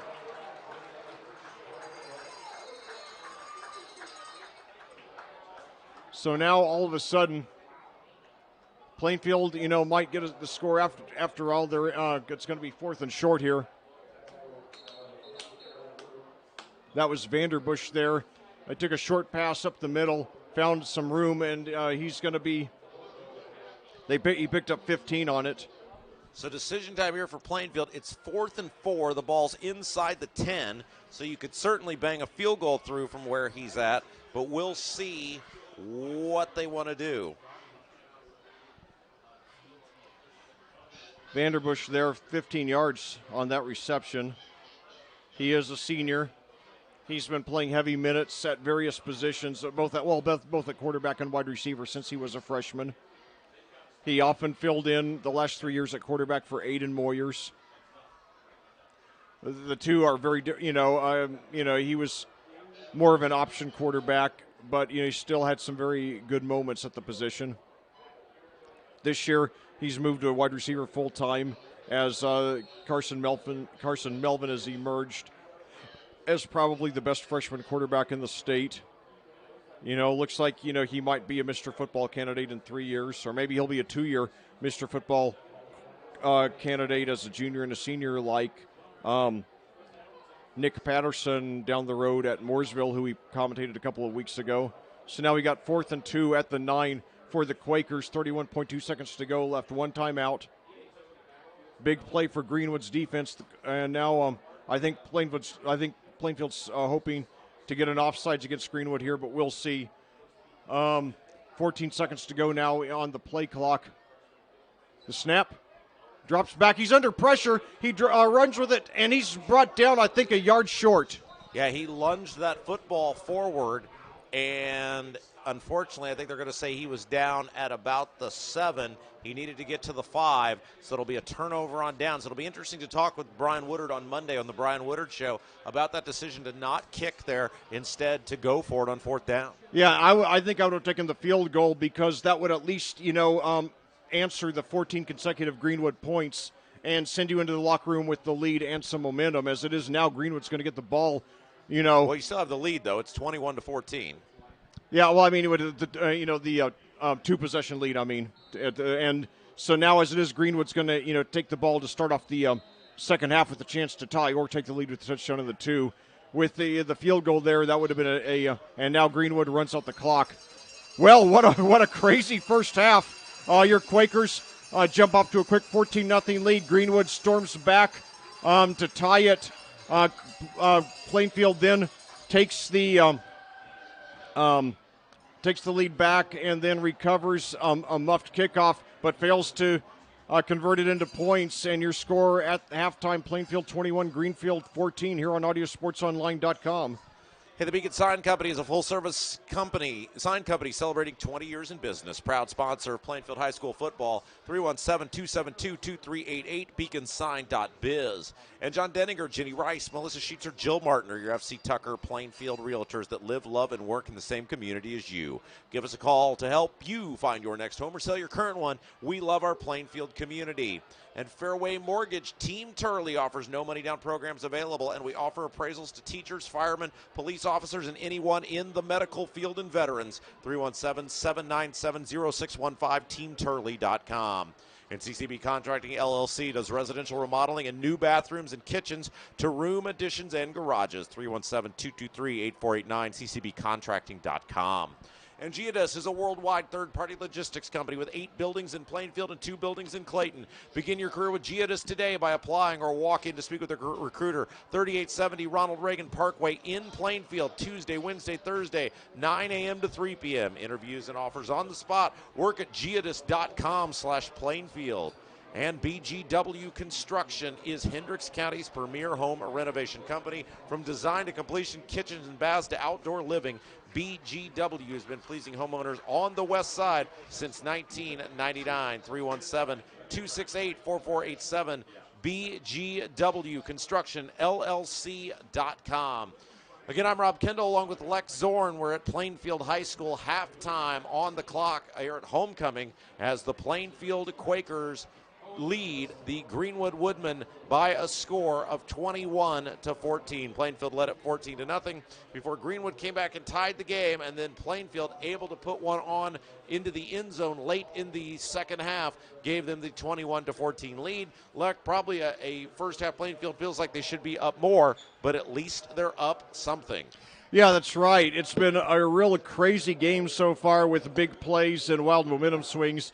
Plainfield got the opening kickoff, consumed nearly half of the first quarter on the first drive, scoring with 6 minutes and 45 seconds left on a 17-yard touchdown pass from Carson to Carson. That's Carson Melvin to Carson Works.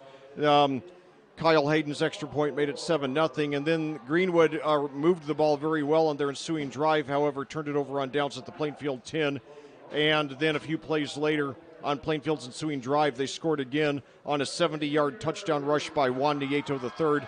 Hayden's extra point made it 14-0.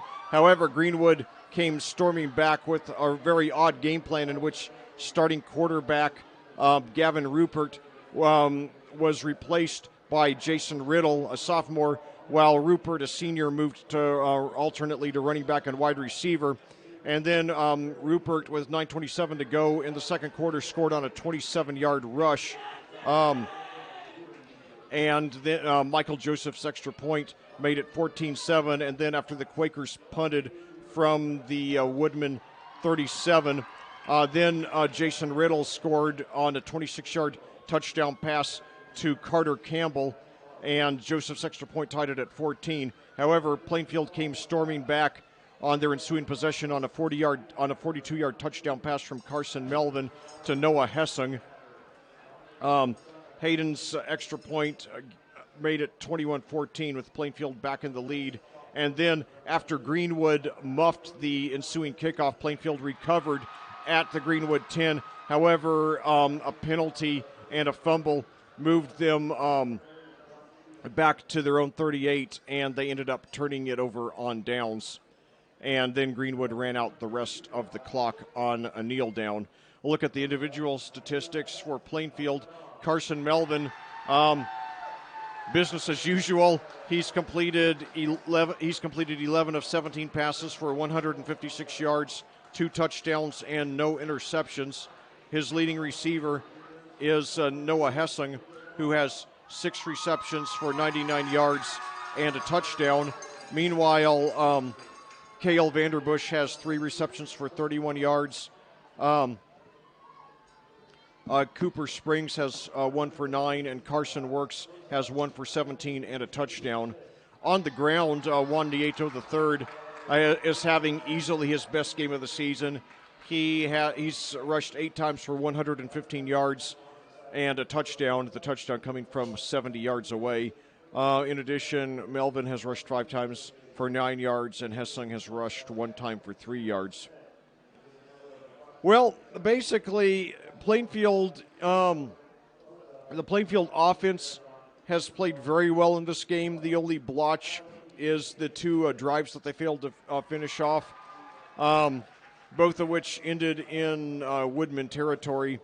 And certainly, if this turns out to be a close game, you got to question the decision to go for it on 4th and 2 at the 9, and instead going for it and win a field goal, which would have been very makeable by that. It would have been a 26-yard field goal, only 6 yards more than an extra point. That would have given the Quakers a 2-possession lead going into the half. As it is now, the Woodmen will get the ball first to start the second half, and with a chance to tie with the touchdown on the 1 or take the lead with the touchdown on the 2. But hopefully the Quakers will come through and get the stop and then get that multiple possession lead back and roll to a victory. But I think one thing that Plainfield's done very well all season long is make adjustments. You go back week 1 to the Greenfield Central game, the Cougars really looked like they were confusing the Quakers on that opening drive. However, the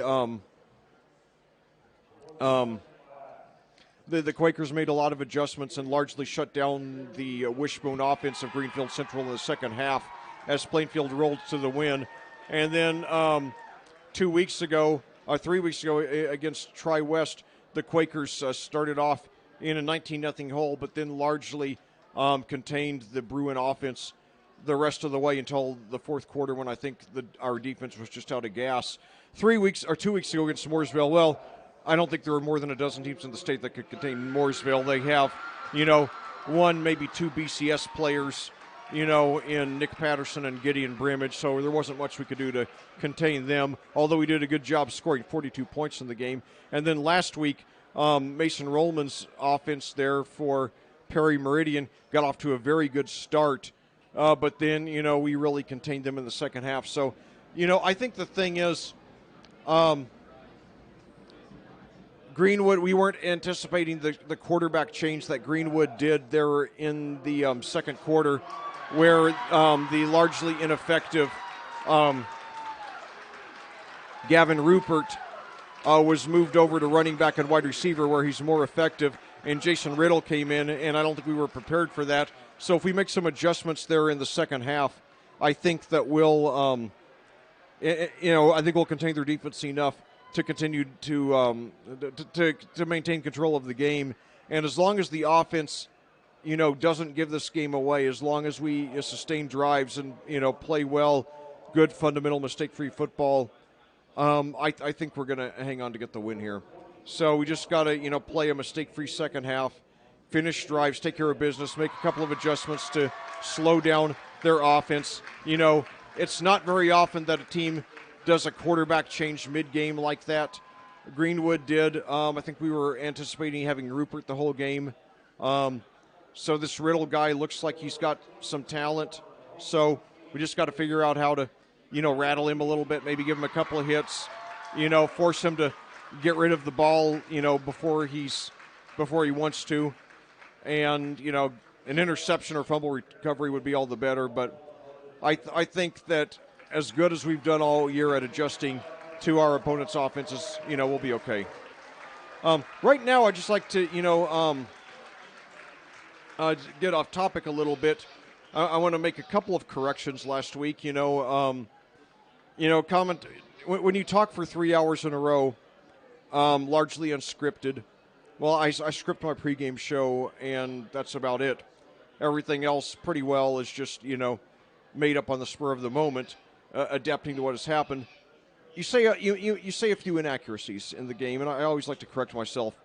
Well, last week I made 2 inaccuracies in close proximity. Thankfully, they weren't football related, but I want to correct them nevertheless. I referred to Perry Meridian player Logan Egan as only the second person I've ever seen with that last name after 70s rock singer Walter Egan. And I did some checking and I found out I was wrong. The two don't spell their name the same way. Egan, the singer, is simply E-G-A-N, whereas Landon Egan, the football player, is E-A-G-A-N. There's an A between the E and the G. And secondly, I incorrectly referred to Walter Egan's 1978 hit single as Concrete and Steel, and I referred to it by that title a few times. It's actually Magnet and Steel, and I had a mental block and referred to it as Concrete and Steel, which was an AOR hit back in 1990 for ZZ Top from their Recycler album. I think I might have had that mental block because of the recent death of ZZ Top bass guitarist Dusty Hill.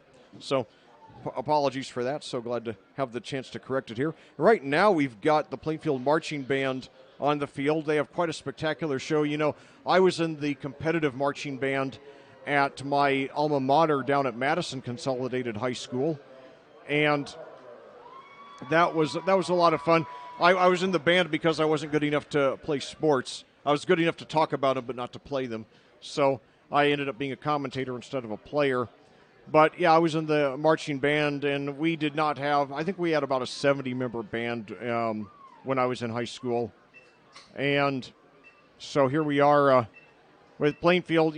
Plainfield's got these props. They actually have 8 locomotives on the field right now as part of their show. Oh, 9, excuse me.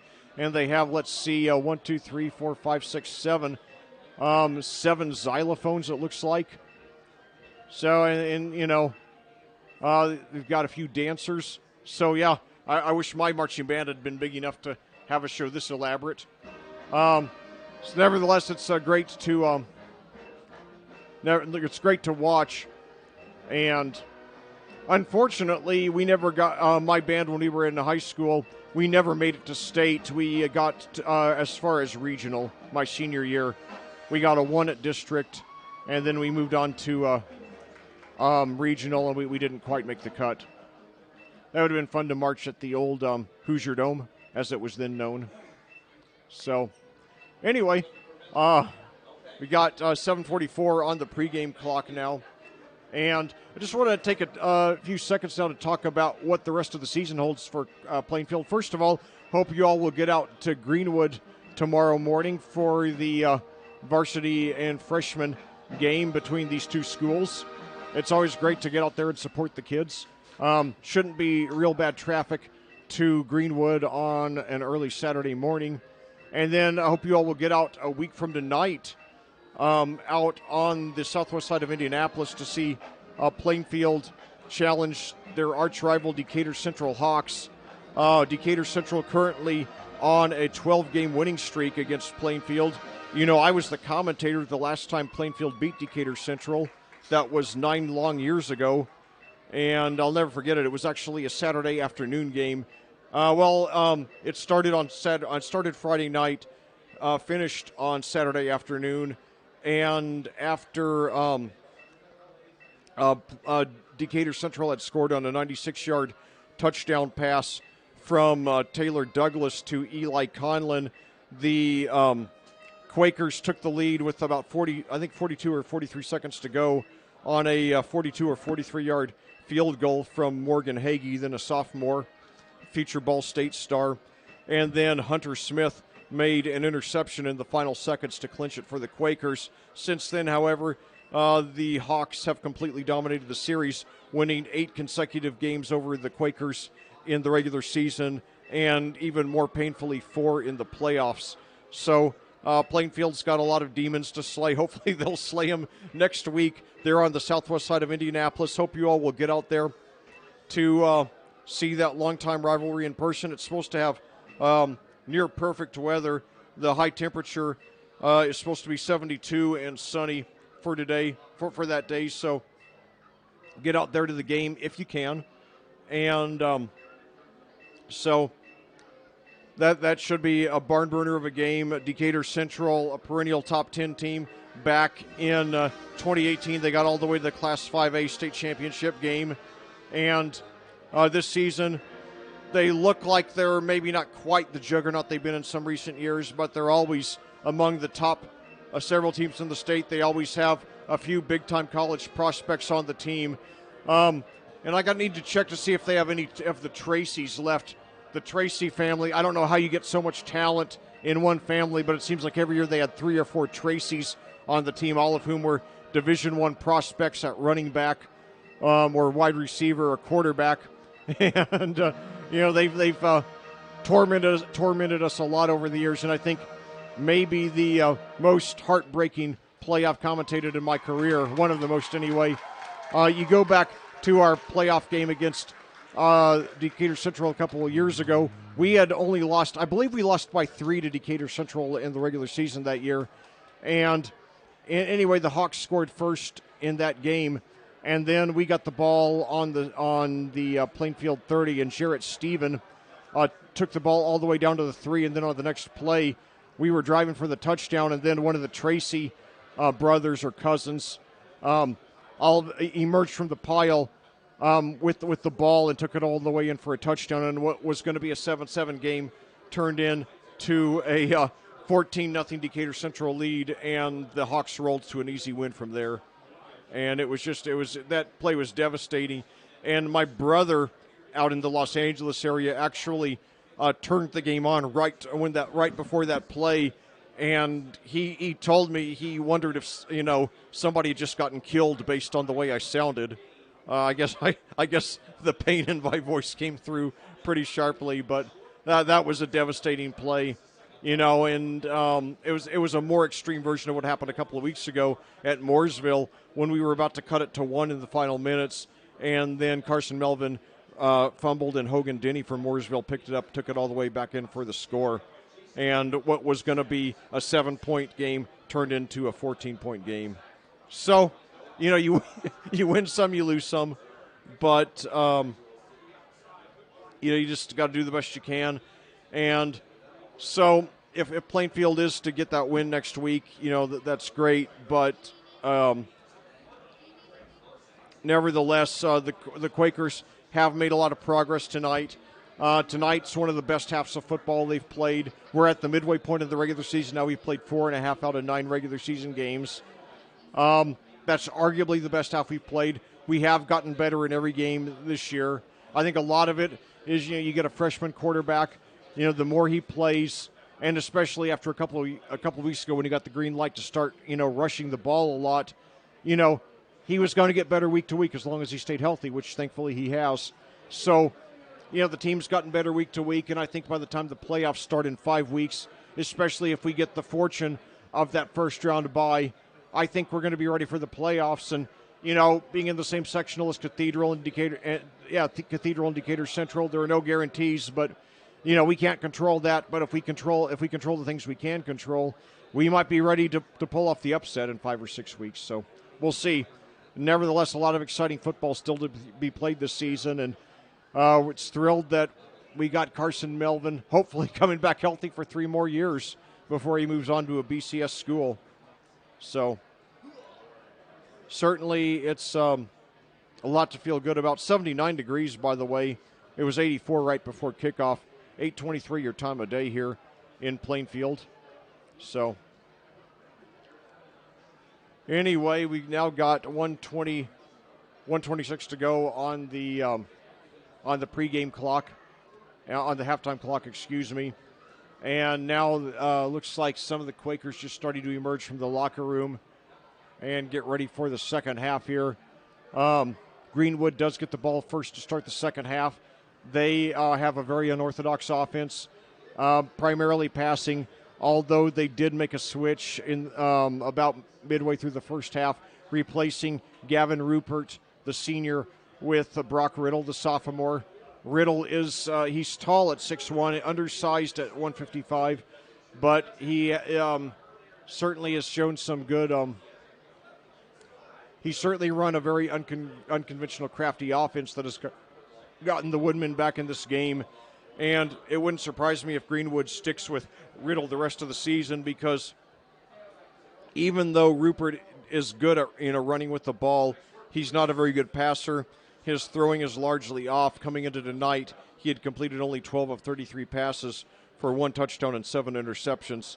So, maybe moving him to the wide receiver and running back positions might be the best thing now for the Woodmen. And, of course, like I said, Greenwood, has a long history of tournament success, which I think largely stems from overscheduling in the regular season. They're a 4A team that largely plays a 5A schedule. A couple of years ago, I remember Plainfield beat Greenwood 38-28, and then in the first round of the playoffs, Greenwood went all the way down to my alma mater of Madison and won 61-0. So, my alma mater of Madison, by the way, they are looking for a conference now. They left their home of about 50 years or so, the Hoosier Hills Conference, and they're playing as an independent this year. So hopefully they'll find a good conference. And my father actually played on the first Madison team back in 1960. They were winless, as was the 61 team. The Cubs finally got their first win ever in the 1962 season. Never become a major power in football. And, they, for a long time in the Hoosier Hills Conference, basically they were a 5A team. They were a 4A team playing a 5A schedule, and they just never did very well, unfortunately. They've had a lot of success in basketball, won a state championship back in 1950. So the Quakers now all back on the sideline doing some stretching exercises. Now they put some more time back on the clock, the pregame clock. It's 1:45 to go and counting.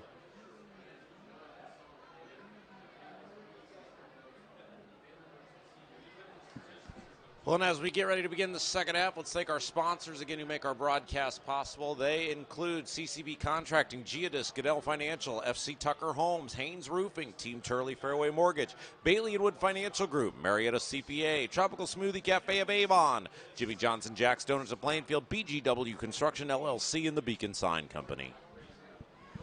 Well, back here at Plainfield, we have 1:12 on the halftime clock, and your Plainfield Quakers lead the Greenwood Woodmen 21-14 here in Week 5 of the Indiana High School football season. The Quakers at 2-2, playing the Woodmen at 1-3. Both teams have played very tough schedules. Neither team is known to shy away from the big boys, and so Plainfield obviously would like to get their second consecutive win now, and also their second consecutive home win. I mentioned I mentioned earlier in the broadcast last week that win over Perry Meridian was Plainfield's first win in 2 years. Now, keep in mind, last year they only had 4 home games. We likely would have won our opener against Greenfield Central, but the Cougars backed out of that game because of players testing positive for coronavirus. However, the good news was we got a replacement opponent. The bad news was the replacement opponent was Carmel, so we didn't have much chance to win that one. They beat us 31-6, although it was a great experience. It was a great experience for our kids just to play an opponent of that magnitude. So rare that when you're a 5A team that you get to play a super big-time 6A superpower like that. Carmel, an 8 or 9-time state champion. And then our other 3 home opponents on the season were, let's see, it was Decatur Central, Whiteland, and who was the other one?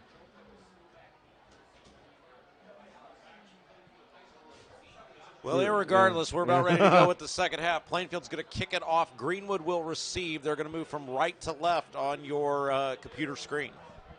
Oh, Mooresville. Yeah, Mooresville, Carmel, Decatur Central, and Whiteland were our home opponents last year. We lost all those games. So, all right. So now the kickoff. The Woodmen trying to tie it or take the lead with a touchdown of the 2. And now he takes it around the right side up to about the 16. Yeah, short return that time for Greenwood. Bad field position. Plainfield will take it. Let's see what they can do here. Well, if Plainfield gets the ball, the main thing to focus on is just getting the score. Now, if we had gotten that field goal at the end of the first half, we'd be up by 10 points right now, and there'd be a little more pressure on Greenwood down 2 possessions. As it is, they can afford to be very methodical. So now the Woodmen line up 2 receivers to the right, 3 receivers to the right, 2 to the left now. Riddle takes it, rushes to the right, and it's off the hands of his intended receiver. That'll bring up 2nd and 10. So good break for the Quakers because he would have, gotten quite a few yards had he made the catch. So 2nd and 10 now for the Woodmen at their own 16. 11:50 to go here in the third quarter, game 5 of 9 in the regular season. And now we've got 2 receivers, 1 receiver to each side, 2 running backs. Riddle in shotgun. Fakes one handoff, then hands off to another running back, but he's brought down maybe for a short loss. So it'll bring up a 3rd and long, and that's an uncomfortable position to be in.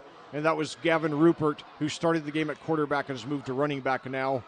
Had some good moments, including a touchdown there in the second quarter, but he's stuffed at the line of scrimmage there, bringing up a dreaded 3rd and 10. And I say 3rd and 10 is never a good position to be in, but especially when you don't have a real good passing offense, which Greenwood does not. So now 1 running back to each side, 2 running backs. And now Riddle throws up the middle, and he's got the reception, and he might have the first down. Yes, he does. So that was Carter Campbell there. Well, I think they marked him a yard short, so that'll bring up 4th and 1. So now big decision time for the Woodmen. And it looks like they are going to go for it here. Maybe they're just going to try to hope that Plainfield will commit a penalty. High risk, but they go for it, and they've got the first down and more. He breaks the tackle, and he gets past the 30 up to about the 33. So the Woodmen now on a rush there by Noah Apgar, doing very well. He moves it up 8 yards to the 33, and the Woodmen are in business here with 10:30 to go here in the third quarter. 1 receiver to each side now, fakes the handoff, and now takes it up the middle for about 2 or 3 yards. That was Rupert there. 10-14 to go and counting. Let's see where they mark him at about the 37. The 38, so that's a 5-yard gain there by Gavin Rupert. So 3 receivers now to the right, one to the left now. Now a couple of receivers shifting back to the backfield. And now handoff there to Apgar. He nearly is tackled, but he finds a hole and gets up for the first down to around the 45 or 46. So the Woodmen move the chains again. They got the ball first to start the second half. Both teams have moved the ball very well throughout the game. The only problem they've had is finishing drives.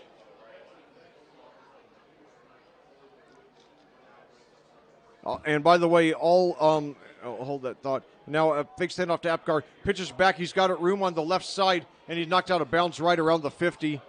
That was Rupert there again, who started the game at quarterback and then turned the quarterback position over to Riddle. Now they mark him into Quaker territory at the 49, 9:23 to go. And now a Folco, F-O-L-C-O there on the right, another receiver on the left. And now we got movement at the line and a flag. And the clock stops. No, it ran for a couple of seconds. Now stops with 9:19 to go.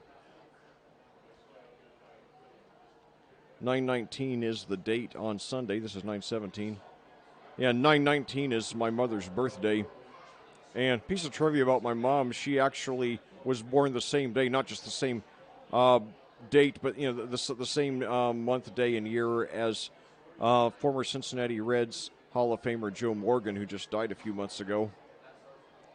And so now 2nd and 2 for the Woodmen, who seem to have found new life on offense.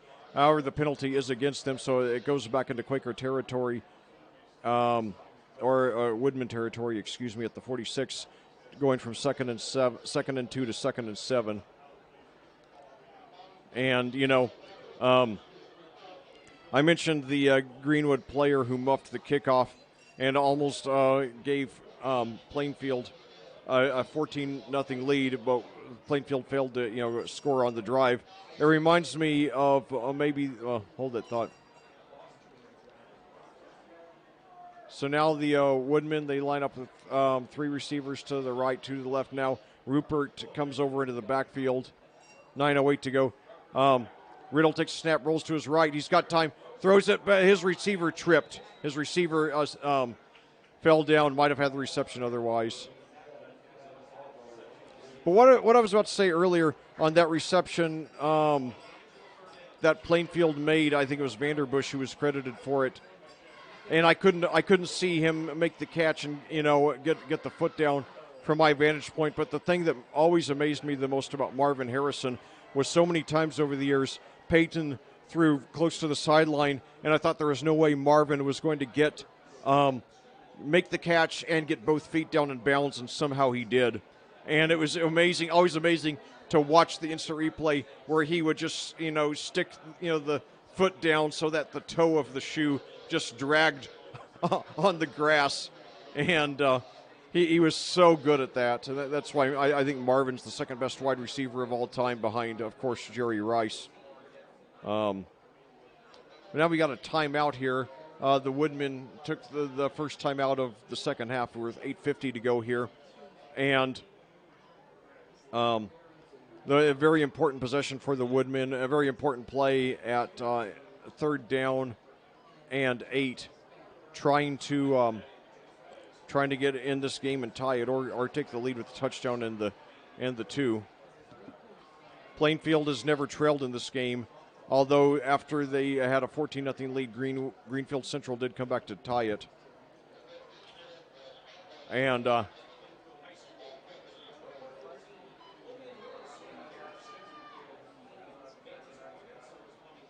so now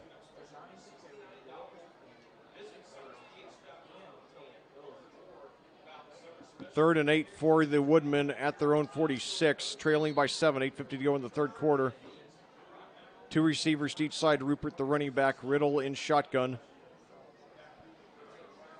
It's a high snap, but he gets it. Throws up the middle, and Rupert's got it. Wide open inside the 30, 25, and he could go all the way. One man to beat. He's got it. Well, that's very similar to that touchdown that they scored in the first half. The middle of that field, again, wide open on the little slant route. Different receiver that time. But again, a big hole in the Plainfield defense with that little slant route right down the middle of the field. Yeah, that's right. The first one, by the way, and Rupert's first touchdown, by the way, was a 27-yard rush. So that he started the game at quarterback, then moved to running back and wide receiver. He has a 26-yard touchdown rush and now a 54-yard touchdown reception. So heck of a change in game plan for the Woodmen. And now Joseph is going for what would be a game-tying extra point. He's 17 for 17 on the season. He's trying to equal Kyle Hayden's 18 for 18. Low snap, but he gets it. The kick is up, and it is good, and we are tied. Wow, what a game. Well, you know, Greenwood in the first 4 games had 1 touchdown pass. Now they have 2 tonight, so I think it's safe to say that, I'm sorry, it wasn't Jason Riddle, Brock Riddle. Brock Riddle, the promising sophomore, is going to be their go-to guy at the position the rest of the year, I got a feeling. So, certainly it's not every day that you know, a guy starts the game at quarterback and then ends up getting replaced at the position, but goes on to get a 27-yard touchdown rush and a 54-yard touchdown reception. Crazy game here at Plainfield, and we are tied with 8:40 to go here in the third quarter.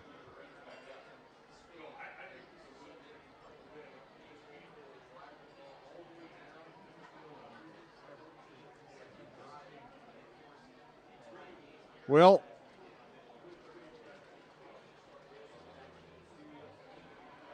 so now the ball placed on the tee.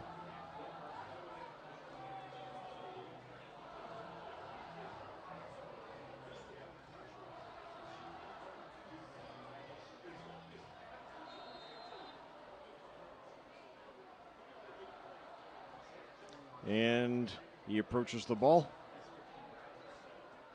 Deep kick, and I think it's going to go in for the, it's fielded at the 2, brought up to the 5, 10, 15, 20. It's got a hole. And now Vanderbush brought down very hard. Now we got a late flag. I think there was a face mask. And if so, that means the Quakers get 15 free yards. Well, right now, while we got a little bit of time, just want to tell a little bit of a story. You know, it's interesting that sometimes you can be aware of a fact for many years before you investigate it. Well, I started watching football back in 1978, and I noticed very quickly that the G on the Green Bay Packers helmets is used by other teams as well, including the University of Georgia and Grambling State. And, you know, it's also used by some high school teams, including at least 2 here in Indiana. Greencastle, which is just down the road about 45 minutes to the west, and then Greenwood, who are playing tonight. And hold that thought here. So now 3 receivers to the left, 1 to the right. Melvin and shotgun, Plainfield's first possession of the half. High snap, but he gets it down to Nieto, who takes it up the middle, and he gets it up for about 6. Nieto with a 70-yard touchdown rush in the, and they give him credit for 8 on that one.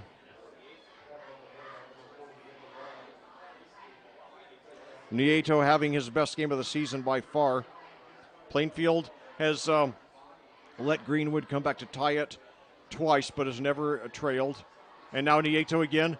This time they're ready for him, but I think he might have just gotten enough for the first down. We'll see what kind of spot they give him. He's going to be within a yard. Looks like they're going to mark him a yard short.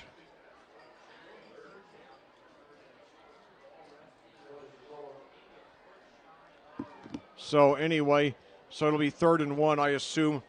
Well, you know, of course, Melvin, you know, really big guy, 6'3", 215. Maybe he'll do a. And now, yeah, he quarterback keeper. He's got the first down and more. So Melvin with 3 or 4 yards there. Nice design play that time. Leck heading right up there off right tackle, and just a big enough hole there to slip past for the first down. Sorry, correction. Melvin's listed at 6'3", 215, and he gets 3 yards there on that rush. So the Quakers move the chains. They have it in Greenwood territory now. 2 receivers to each side now. we've got Hessung and Smith to the right, Vanderbush and Springs to the left, Nieto the running back, Melvin in shotgun, 7:10 to go and counting, third quarter tie game. And now fakes the handoff. Melvin takes her on the right side, but they're right on top of him. Two Woodmen bring him down right around the line of scrimmage. So that was good awareness there. That was Scott Raker and Jacob Rollett there by the Woodmen, and that'll bring up 2nd and 10 there. So great awareness there by Greenwood's rushing defense. They've made some good stops tonight. Yeah, this is really big possession here for Plainfield. They're into Greenwood territory. We're starting to wind down. We're about halfway through the third quarter, so really a big possession here for the Quakers. So now Melvin drops back, looks up the middle, he throws, and I think the intended receiver was Caden Smith. He was tripped up there. That was Caden Smith, and boy, that was either a poorly thrown ball or it was tripped. And by the way, it looked to me like there was incidental contact with Raker. Probably not pass interference, but nevertheless, it brings up a big third down for the Quakers here at the Greenwood 47. So they line up with Caden Smith to the right, Hessung and two others to the left. Melvin in shotgun drops back. He's got time, and now he rolls over to his right. He's nearly tripped up, and now he gets rid of it. And did he make the catch? Boy, it looks like he did. That was an incredible play. Melvin was tripped up at least twice. They do say it was a catch at the 39-yard line. That's nice. Amazing. It's not going to be enough for a first down, but now it makes it a 4th and manageable versus a 4th and 10. We'll see what Brian Woodard elects to do here. They got to get about 2 yards now. Yeah, Cooper Springs did a great job getting over there from the other side of the field to be in position to make that catch. Nearly got an offsides that time. Now as he's barking out the signals, Melvin looks back to the Plainfield sideline. So Springs with his second reception of the game. Two receivers to each side now in the play is whistle dead. Flag flew in late, and I think that's going to be a whistle on Plainfield. Probably a delay of game. Let's see. Brian Woodard is passionately pleading his case there on the sideline to the officials. We'll see what they elect to do. I think he was arguing something about the clock.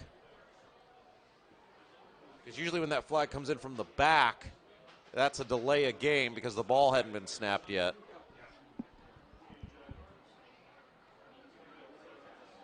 So let's see here. 5:38 to go. 4th down for the Quakers. But we're waiting for there is a flag, or we're waiting for the signal on what the call is.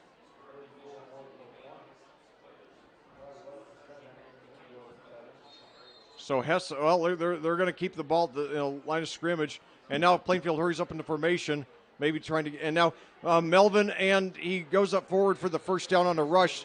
He might have gotten it by the skin of his teeth. It's going to be very close. No, he's short. He's about a half yard short. Well, if that's the case, then that means that the Woodmen will take over with the chance to take their first lead of the game. I don't even think they're going to need to measure this, Leck. Yes, yeah. So they choose not to. So Melvin a yard short there. So now the pressure goes on the Plainfield defense, 5:25 to go as the Greenwood offense. I'll tell you, back early in the second quarter, I didn't think that Greenwood would have the ball in the third quarter with a chance to take the lead, but that's where we are now at this game. The Woodmen take over at their own 38, 5:25 to go.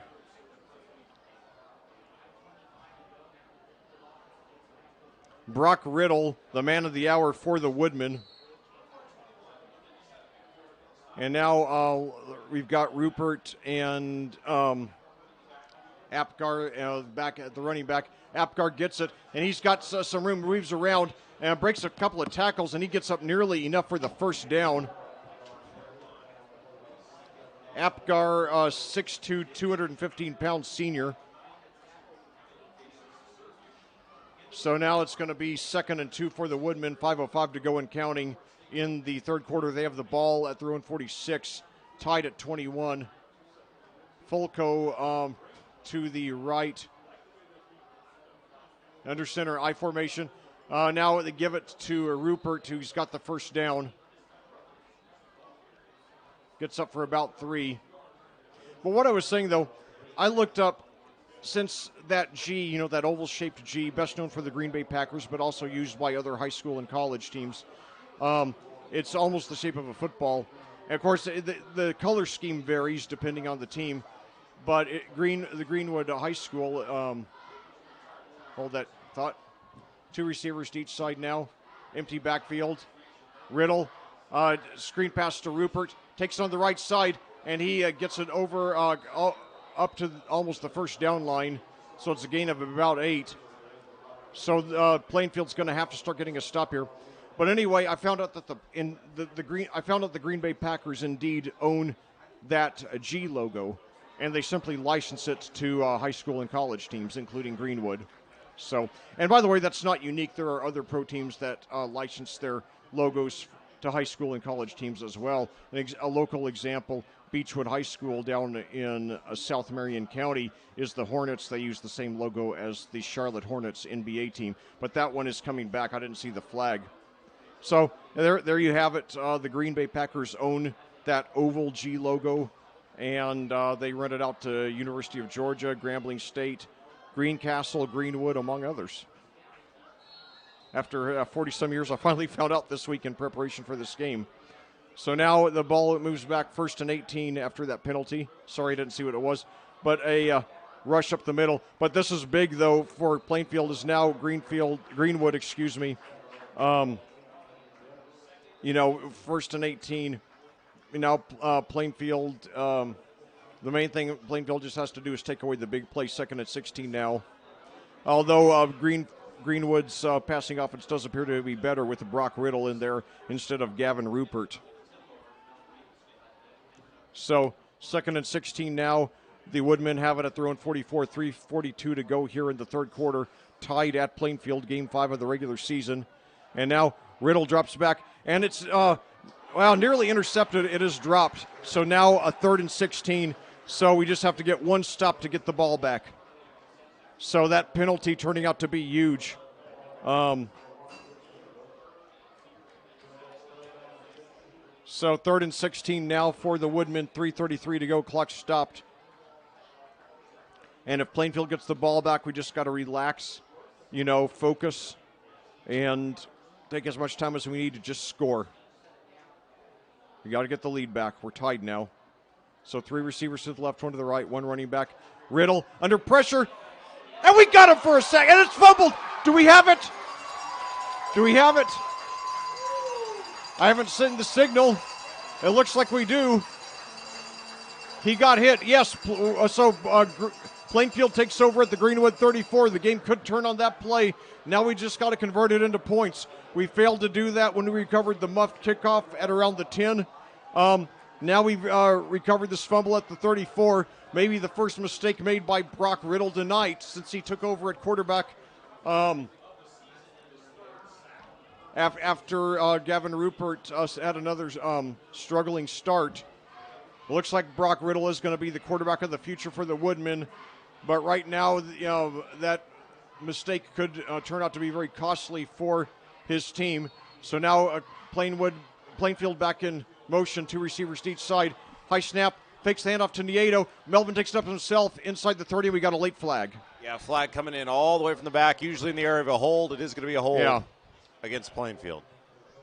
I'll tell you, though, I'm amazed that almost every time that I've said green tonight, I followed it correctly with wood because, over the years I've commentated Greenfield Central, Greenwood, and Greencastle. And then in the state of Indiana, there's also Greensburg, who my alma mater Madison played when I was growing up. And there's also Greenwood Christian. So there's 5 schools in the IHSAA that start with green. And every time I commentate any one of them, I usually, after I say green, I often say the wrong second syllable. So anyway, thankfully I haven't done it a whole lot tonight. And of course it confuses things that Plainfield plays 2 of those green schools. So now Melvin takes a snap. He rolls. Now he's got some room up the middle, inside the 40, up to about the 36. So that's going to be a gain of about 8 or 9 yards for Carson Melvin there. That'll bring up. That'll bring us back almost. He did a little better than that. They got a better spot than I thought. So Melvin with a 12-yard gain, his longest of the evening. 2nd and 8 now at the 32, 2:54 to go and counting in the third quarter. Teams are tied at 21, 2 receivers to each side. Nieto, the running back. Melvin takes it, gives it to Nieto this time, breaks through the line, and he gets 4 or 5, so it's going to be 3rd and short now. 2:40 to go and counting. Nieto having the best game of his senior season. He rushed for 1,000 yards last year as a junior, hoping to do that or better as a senior, get a scholarship, become one of many Brian Woodard becoming one of many Brian Woodard running backs to take his game to college. Picks up 4 on that one. So now we've got 2 receivers to each side. And now Melvin takes it up again. He's going to be very close to the first down, maybe a yard short. Might be another 4th and 1. Yeah, they're marking him, looks like a yard short.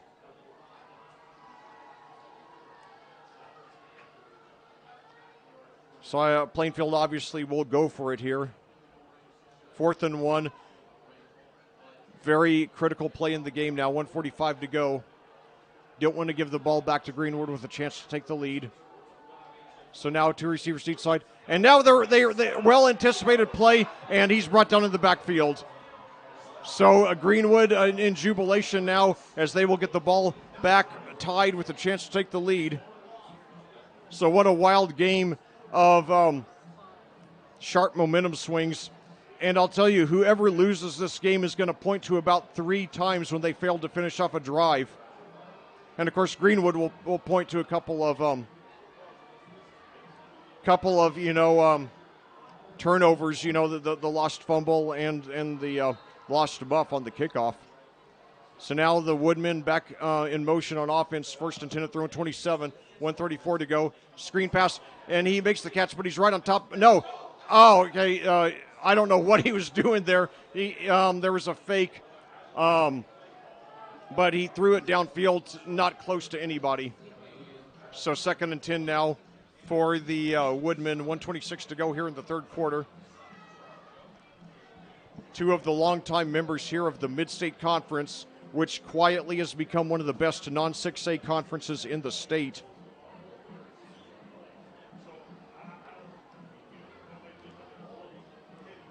So 3 receiver, and now we've got Apgar and Rupert now in the backfield with Brock Riddle. Now he hands off, and Apgar takes it up for about 3. So that'll bring up 3rd and long for the Woodmen. So the Quakers just need to get one more stop to get the ball back. 1:15 to go and counting. We could be tied going into the third quarter. This is my 102nd game as a varsity football commentator, and I have never amazingly commentated an overtime varsity game. I did once in a JV game. So now 1 receiver to each side, 1 running back, and now I believe Greenwood is going to take their second timeout, and they do. So with 50.1 seconds to go here in the third quarter at Plainfield, your score: Plainfield 21, Greenwood 21.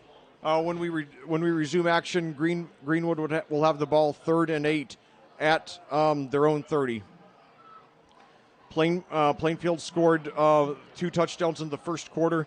Looked like they were going to run away with it. However, Greenwood struck back with 2 touchdowns in the second quarter to tie it. Plainfield answered quickly to take a 21-14 lead. Then after a muffed punt by Greenwood, Plainfield had a chance to score on a field goal in the final seconds of the first half, bypassed that opportunity and went for it, failed. And then Greenwood tied it on the first possession of the second half, and that's where we are now. So very big play for Plainfield here. They don't want to give Greenwood a chance. You don't want Greenfield thinking that they have a chance to win this one. So you just got to, put the heat on, get a stop. 3 receivers to the left now, 1 to the right. Brock Riddle is in at quarterback. He replaced Gavin Rupert early in the game. Rupert has been very effective as a rusher and a receiver since. And now throws up the middle. But it's going to be overthrown. The intended receiver was Fulco. And we do have a late flag. Possibly pass interference, but let's see. 45 seconds to go here in the quarter.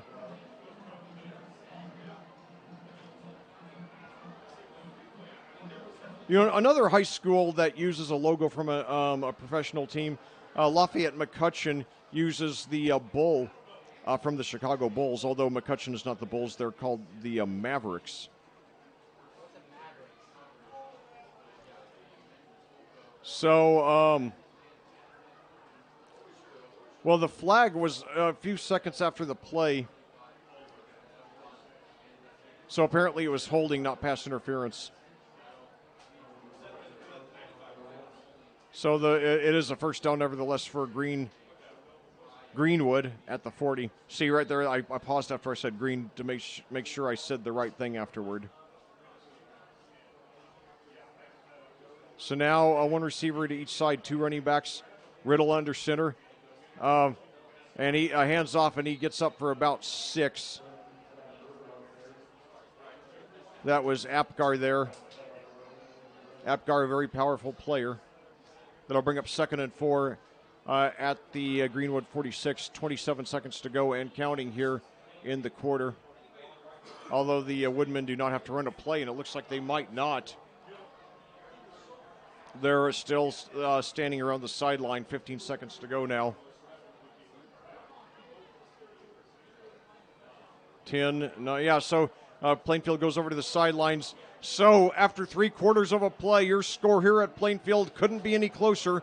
Plainfield 21, Greenwood 21. Barn burner of a finish coming at you next after these words from our sponsors on audiosportsonline.com.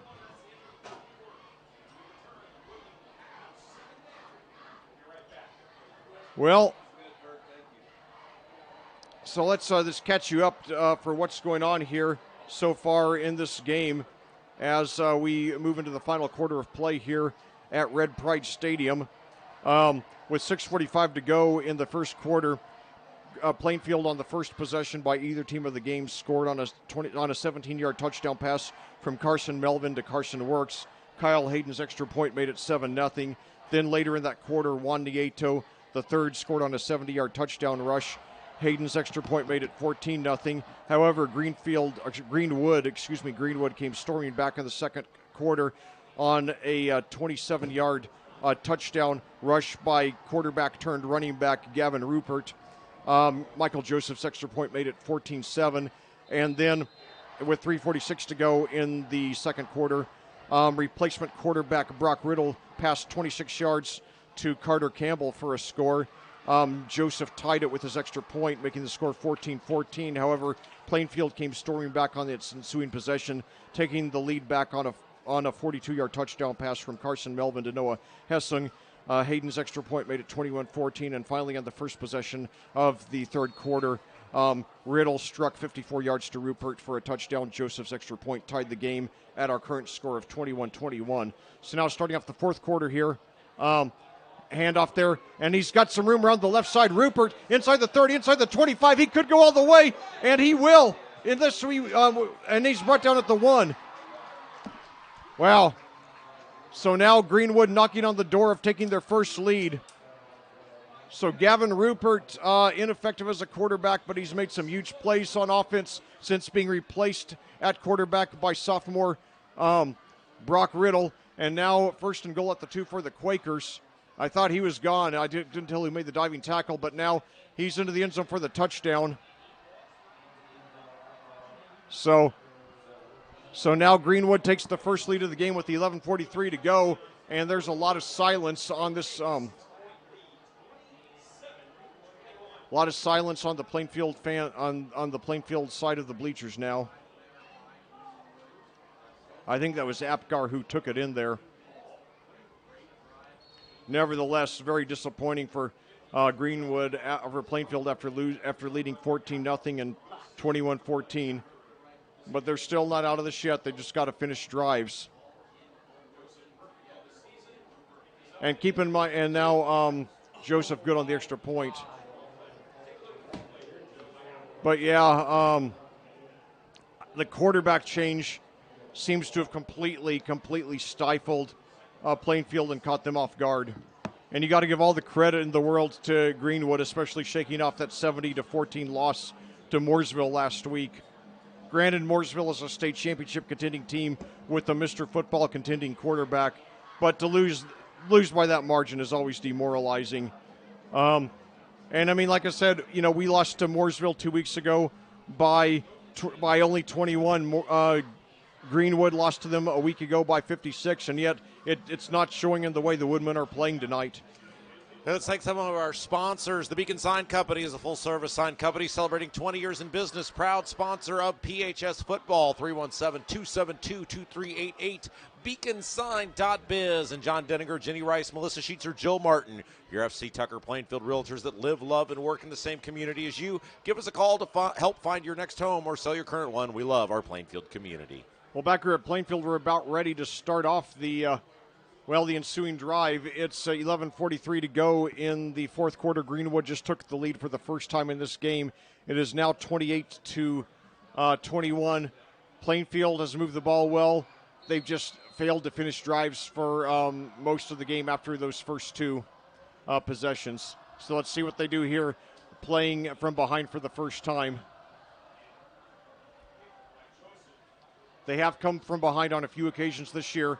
So now kickoff brought up to about the 23 or 24. So now we've just got to, get a drive going. That's the main thing. Fairway Mortgage Team Turley offers no money down programs available, and we offer free appraisals to teachers, firemen, police officers, and anyone in the medical field and veterans. 317-797-0615, teamturley.com. And CCB Contracting LLC does residential remodeling from new bathrooms and kitchens to room additions and garages. 317-223-8489, ccbcontracting.com. Well, back here at Plainfield, the Quakers take over on offense. Two receivers to each side. Nieto, the running back, and now gives it to Nieto, and Melvin gives it to Nieto. He takes it up for about 5. Nieto having by far his best game of the season, including a 70-yard touchdown rush. He picks up 4 on that one, bringing up 2nd and 6. We need a big play here.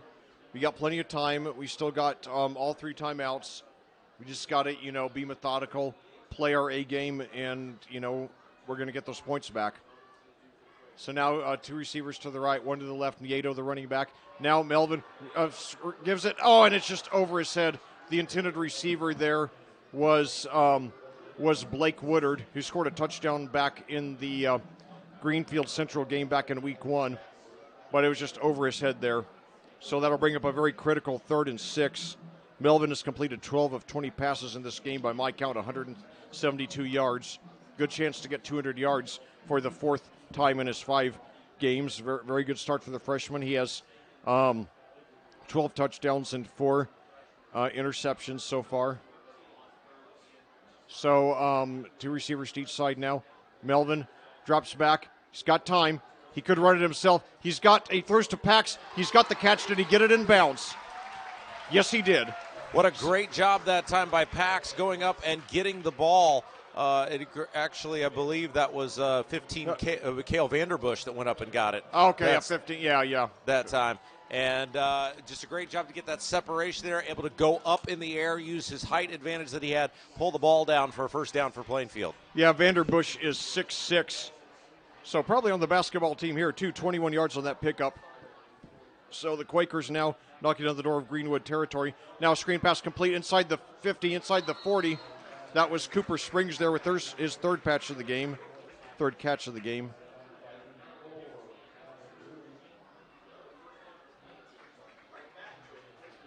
So now, okay, you got a better spot. Okay, they gave him another 10, so that does put Melvin over 200 yards.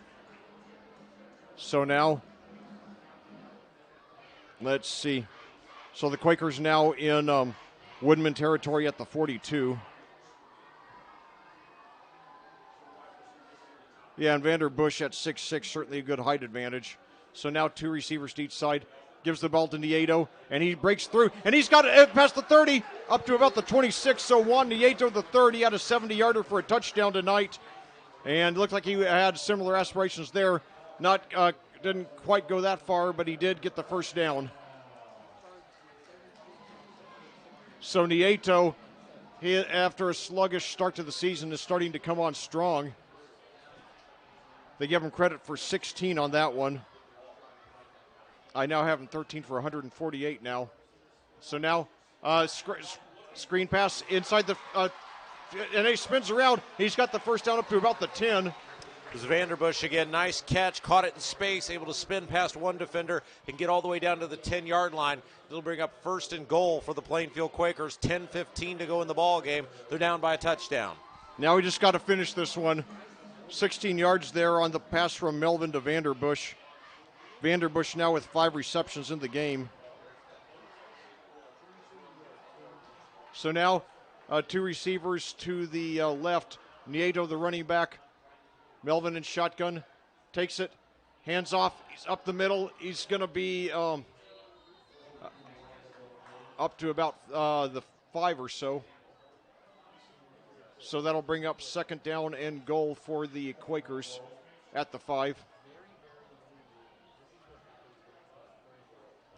So that puts Nieto up to 149 yards by my count. And 9:28 to go. Plainfield, I'll tell you, they've just played with so much urgency on this drive, and yet they've played with, composure. They haven't looked rattled, but they have looked urgent. And it's good to see that combination there. And now, hand off there, and up to Nieto, and he takes it up for about 2. So it's going to be third down, and okay, they give him credit for 2.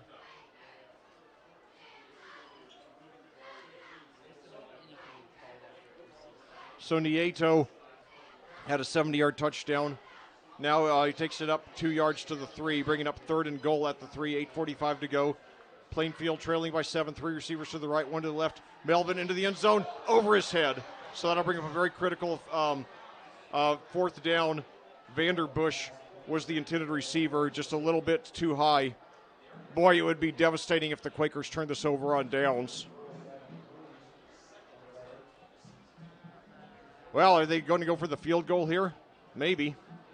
Well, that means that the defense is going to have to come through unless, we get an onside kick or some kind of special teams blunder.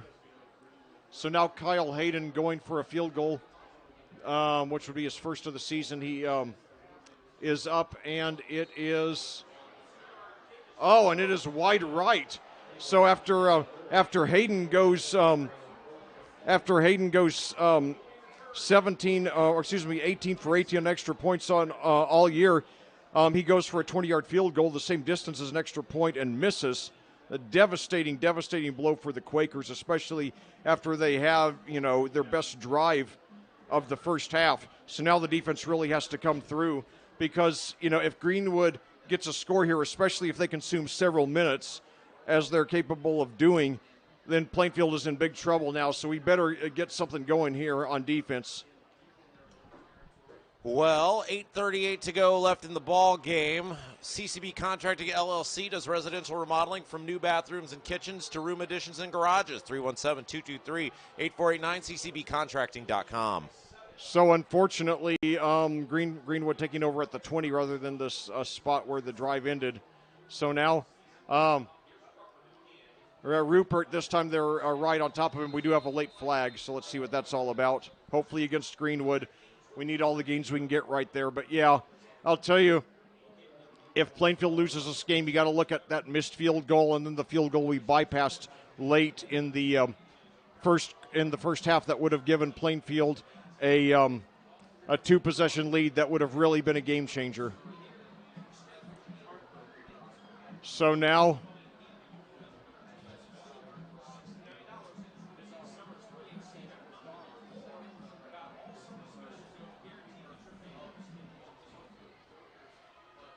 So 2 receivers to each side. 1st and 3 now after that penalty. I didn't catch what the penalty was. Sorry about that. But, yeah, Plainfield just has not come up with enough answers for this Greenwood offense. And now, although we got a stop there right around the line of scrimmage on 2nd and 3, we got to get the ball back soon. We do have all 3 timeouts, but Greenwood, is very good at consuming large chunks of the clock. But the bottom line for Plainfield, if we lose this game, we will have beaten ourselves because we gave up too many opportunities. Nevertheless, I do give credit for Greenwood for making the adjustment with the quarterback change there after Rupert was, after Rupert struggled in the early going. So now, now a pitch back. And he's going to get the first down and more, and he drags a couple of receivers, defensive men with him, up to about the 39. Plainfield's defense really has got to step up here. Urgency starting to step in with 7:43 left to go in the ball game. Yes, indeed. Yeah, we got to get something going here. Because, even if Greenwood does not get any points on this drive, if they consume 3 or 4 minutes, then that puts us in a deep hole with little margin for error. But boy, yeah, we've just left too many points on the field tonight. That's the bottom line. And we just haven't made enough adjustments to counter the offensive adjustments that Greenwood has made.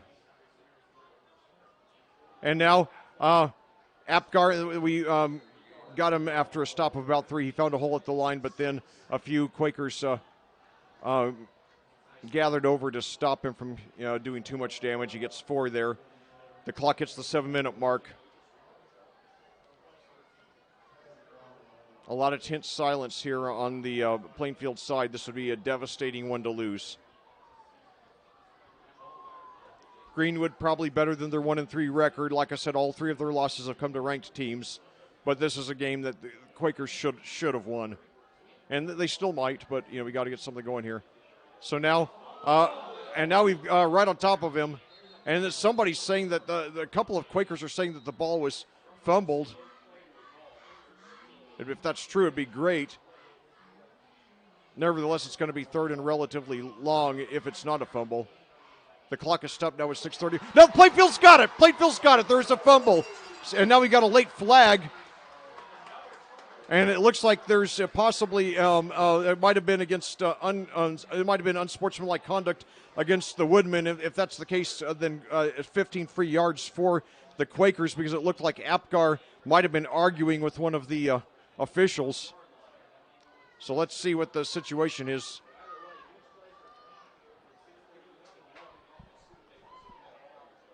And the ball has not been moved yet, but.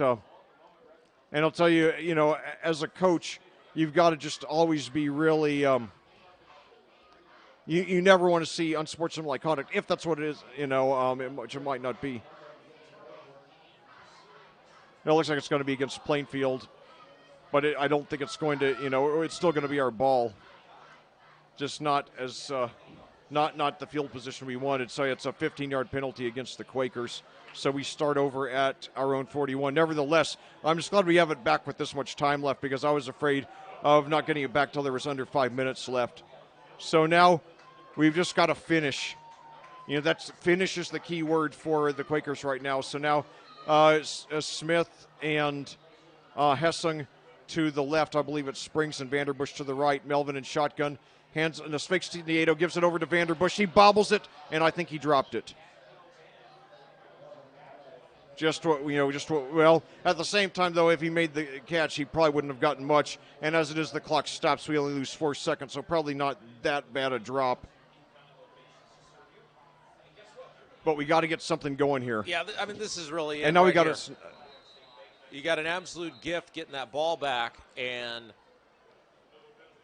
you've got the ball at the 41-yard line.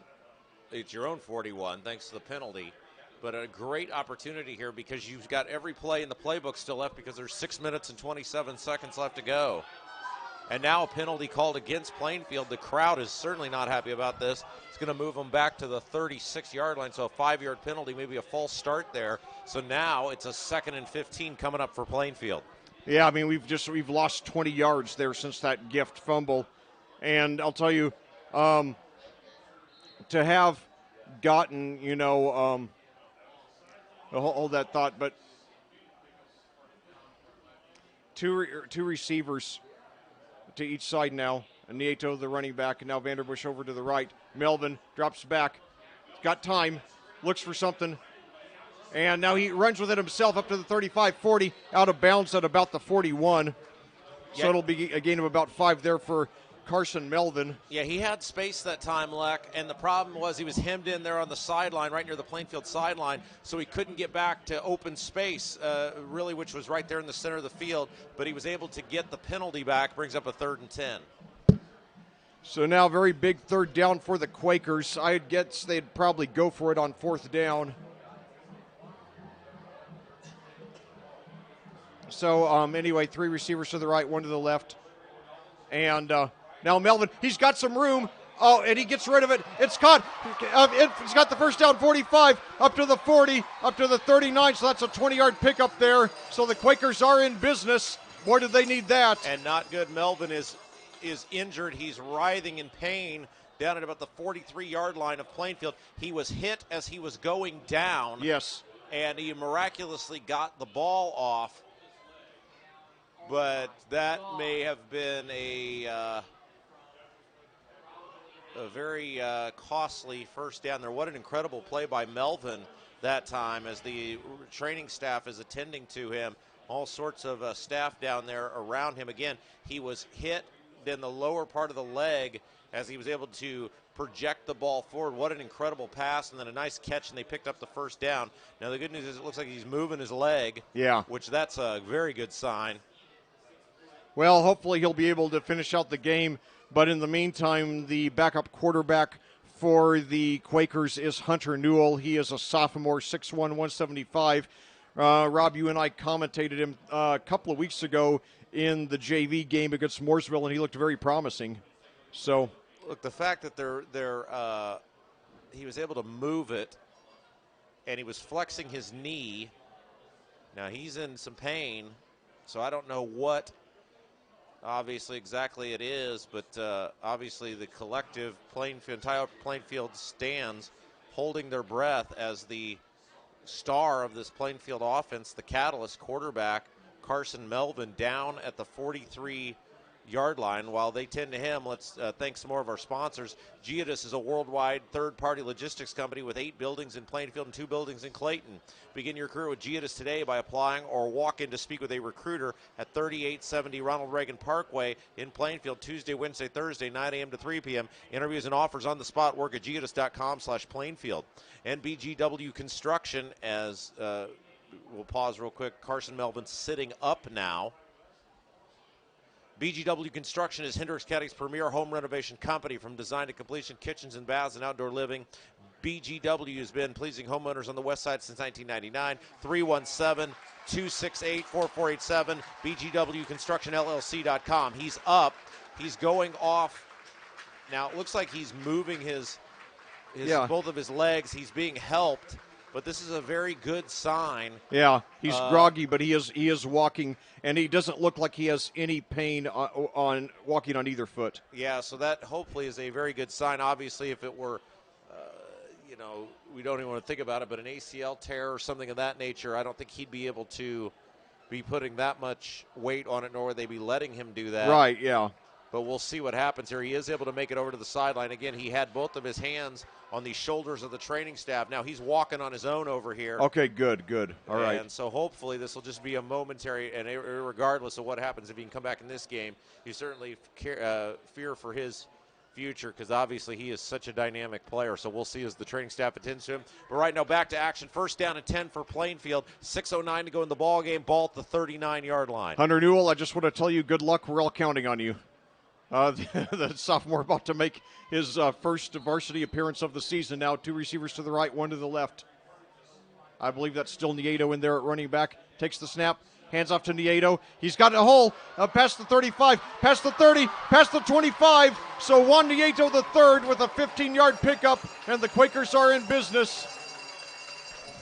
Score out of Avon, Franklin Central 24, Avon 10 to start the fourth quarter. Oh, my God. I feel so bad for those Avon kids. So now 2 receivers to the right, 1 to the left after that 15-yard pickup there by Nieto. Having by far his best game of his senior season so far. So 2 receivers to the right, 1 to the left. High snap, but Newell gets it down. And now throws into the end zone. It's overthrown. It's overthrown. Vanderbush, I believe, was the intended receiver. It was overthrown by a good amount.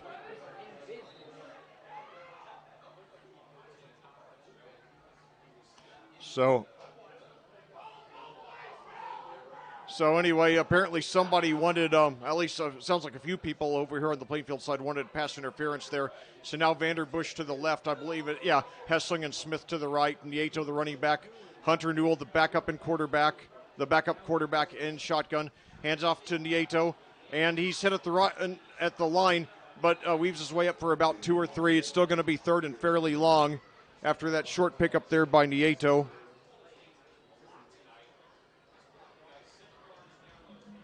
5:17 to go and counting. They give Nieto credit for 2. And good news over here on the sideline. Carson Melvin is up and walking around on his own. That's a very good sign, regardless of whether he returns to action in this game. The fact that he is up and moving around on his own, collective sigh of relief for the future of Plainfield football. So now Newell drops back, throws up the middle. He's got a completion inside the 20 and knocked out of bounds around the 15. That was Noah Hessling again with his 8th reception of the game and Newell's first varsity pass of the season. Nice catch that time. He was able to spin to the outside, got down the Plainfield sideline here on the near side of the field, and it'll bring up a 1st and 10 from the 11. So 1st and 10 at the 11 for Plainfield, 4:49 to go and counting. 1 receiver to the right, 3 receivers to the right, 1 to the left. Newell takes it, and now it throws it to the end zone. And it's going to be pass interference, I think, which will be half the distance to the goal and still first down. Caden Smith, the intended receiver, that time he was in the end zone, and the defender for Greenwood came over the shoulder and made the contact. So that'll bring it down to the 5 or 6. 1st and goal, 4:44 to go. And now, so Rob, I was just saying while you were away that this is my 102nd varsity game as a commentator, a football game, and I have never commentated an overtime varsity game before, amazingly. So maybe this will be the first. 1st and goal at the 6. Vanderbush, I believe, is the receiver to the left, and Hessling and Smith to the right. Nieto, the running back. Hunter Newell, the backup in shotgun. Takes the snap. Throws into the end zone for Vanderbush. Touchdown, and we're an extra point away from tying it. 4:40 to go. Yes. Just a little pitch and catch that time. He knew from the moment the ball was snapped where he was going. Went to Vanderbush, who caught it over the shoulder right there in the back corner of the end zone, and it's a touchdown for Plainfield. They're an extra point away from tying the ball game. So Hunter Newell, the man of the moment here at Plainfield. He came off the bench to replace the injured Carson Melvin here in the 4th quarter. On the first varsity possession of his career, comes away with a 6-yard touchdown pass to Cale Vanderbush. Now the extra point by Hayden is up, and it is good, and we are tied. All right. Barn burner of a finish coming at you here at Plainfield. Well, I'll tell you, it's certainly an unsettling sight to see. It was an unsettling sight to see Carson Melvin in pain on the ground for several minutes there in the 4th quarter when we had a 7-point deficit. But it makes you feel good when you have somebody like Hunter Newell who can come in and back you up. And so many times in 43 years of football watching, I've seen so many great stories of unheralded backup quarterbacks who came in and became a hero. And maybe tonight Hunter Newell is just that man for Plainfield. 4:40 to go, and the Quakers coming from their first deficit of the game to tie it here.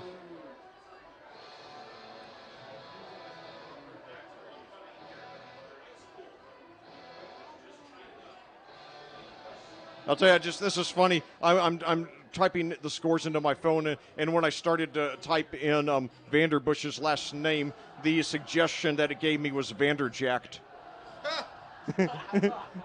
So, for those of you who are too young to remember, Mike Vanderjacked was the Colts kicker from 1998 to 2005, and at the time he retired, he held the all-time NFL record for highest field goal percentage in a career. Probably most famous, though, against the Pittsburgh Steelers Yes. in the playoffs for kicking the game-winning kick into the restroom. Yeah, he's unfortunately, yeah. And so now we bring down the kickoff at the 16. So Greenwood, 4:34 to go, only one timeout. So now the defense has just got to get a stop here.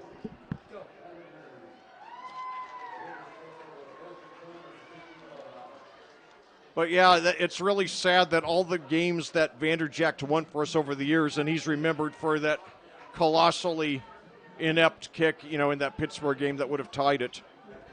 And you knew he was going to miss that kick the moment he walked on the field. No doubt. So now, I rush up the middle for about 5 or 6. And what made it sad is that was the best team that Peyton Manning ever had with the Colts. Even though it was the next year they won it, it was the 05 team that was the best, and they should have won it, and they kicked away a golden opportunity that year. All right, so first down gain of about 6 yards. It'll bring up 2nd and 4 from the 23. 2 men in the backfield, split back formation for Greenwood. Snap, give straight ahead, hole across the 30, first down for the Woodmen. 3:56 to go. I was really glad to hear that we gave Edgerrin James a Super Bowl ring, even though he wasn't on the Super Bowl winning team, because he had been with us from 99 to 05, and then we let him go for salary reasons, and we went to Arizona. But yeah, we gave him a Super Bowl ring anyway. That was a nice act. So anyway, now Greenwood with the ball, 1st and 10 at the 31. And now a handoff, and we're right on top of him. He might get 2 or 3 out of it, but the clock is going to keep on running. No, Liam, don't spray that. It doesn't matter. It doesn't matter. You don't spray it near the equipment.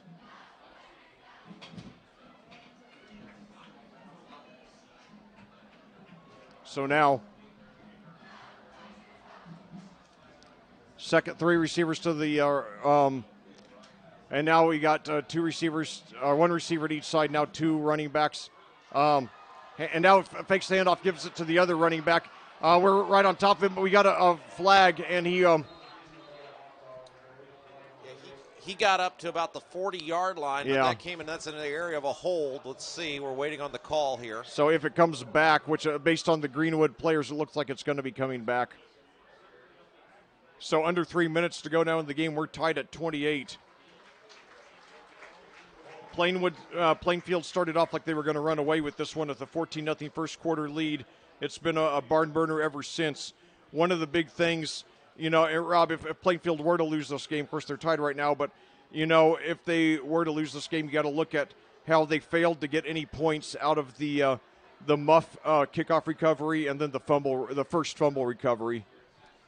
Yeah, obviously there's points at any game you don't win where you look back and say we could have done that better, but right now Plainfield, considering they lost their quarterback and have had several, missed opportunities, have got to feel like they're in a good spot with an opportunity to win this one. It's now second.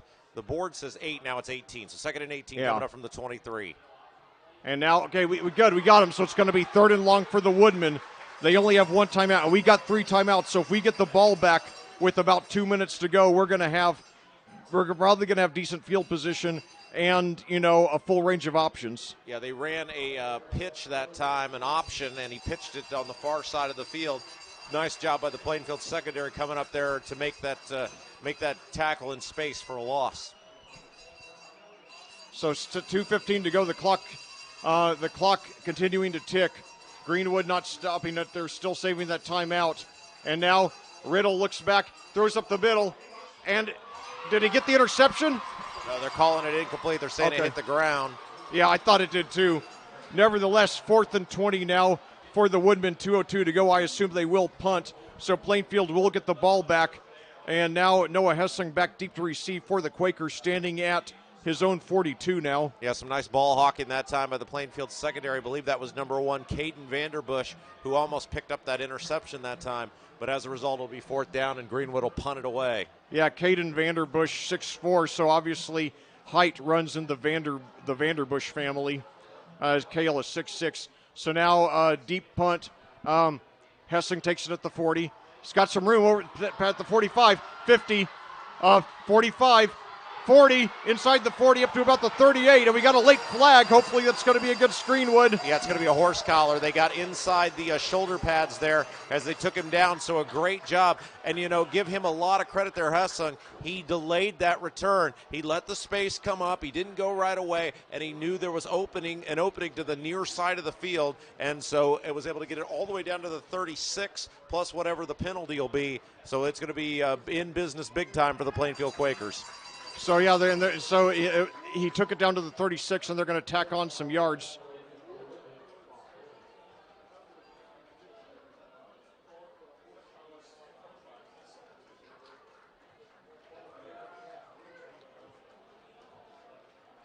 So now, okay, the Quakers got it at the 21 now.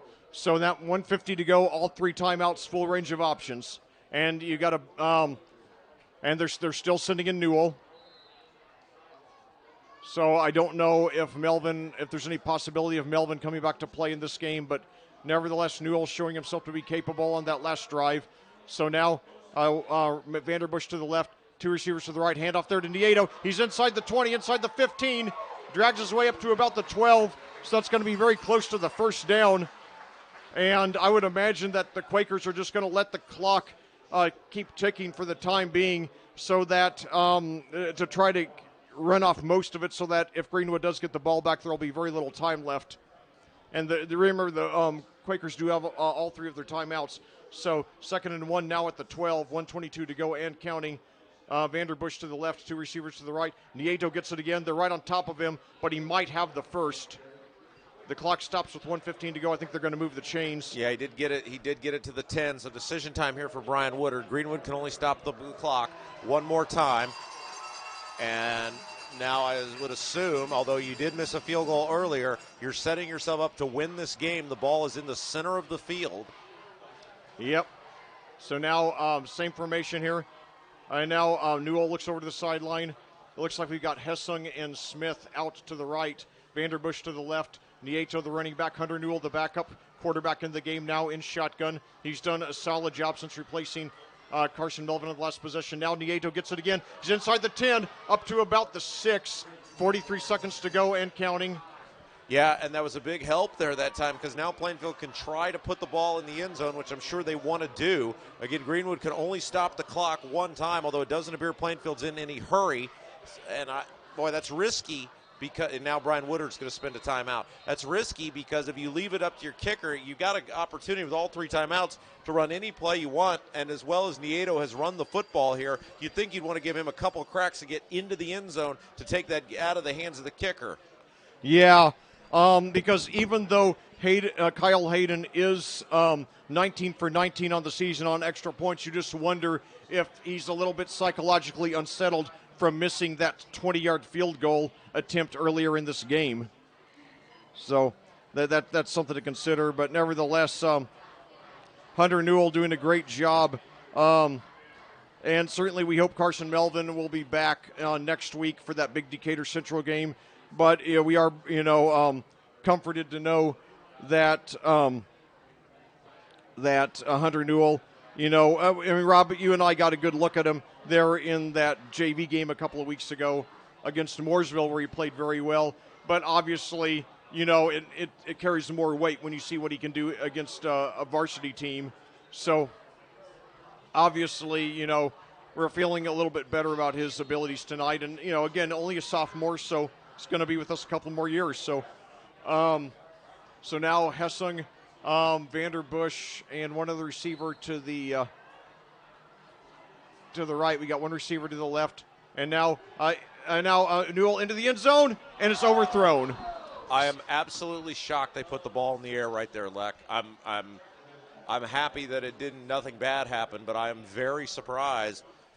I mean, because now Greenwood can stop the clock, which means they'll get the ball back. Yeah. Yeah, that's a good point, yeah.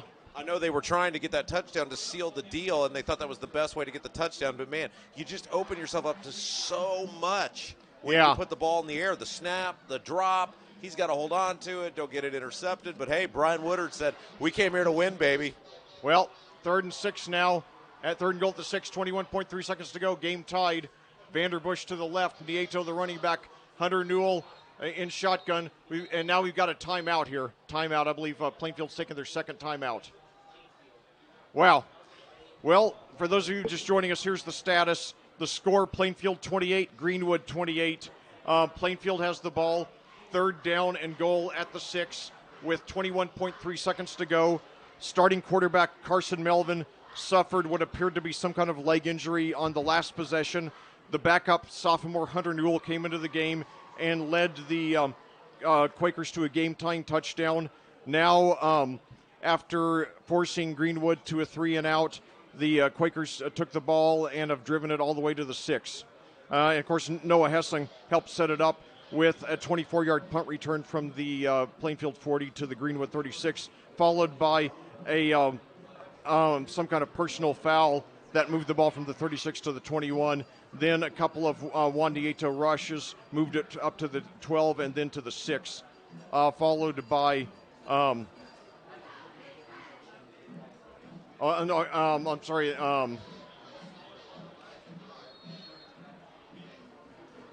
I'm sorry to the from the 12, I believe, to the 10 to the 6, and then an incomplete pass by Newell makes it now 3rd and goal. So now we've got, let's see, Woodard, Hessung, and Smith lining up to the right. Vanderbush, I believe that's Vanderbush to the left. Nieto, the running back, and Newell in shotgun. High snap, but he gives it to Nieto. He drives forward. Did he get in? He leaned. He got to the 1, and so okay. So it looks like they're going to let the clock run down and call timeout with about 3 seconds left and set up the field goal. So the clock stops with 4 seconds to go.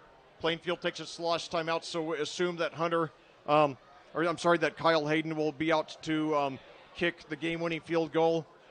He's 19 for 19 on extra points, but keep in mind he missed a 20-yard field goal earlier in this game, 20 yards being the same distance as an extra point. So there's an injured Quaker down right at the 2-yard line being tended to by the Plainfield staff.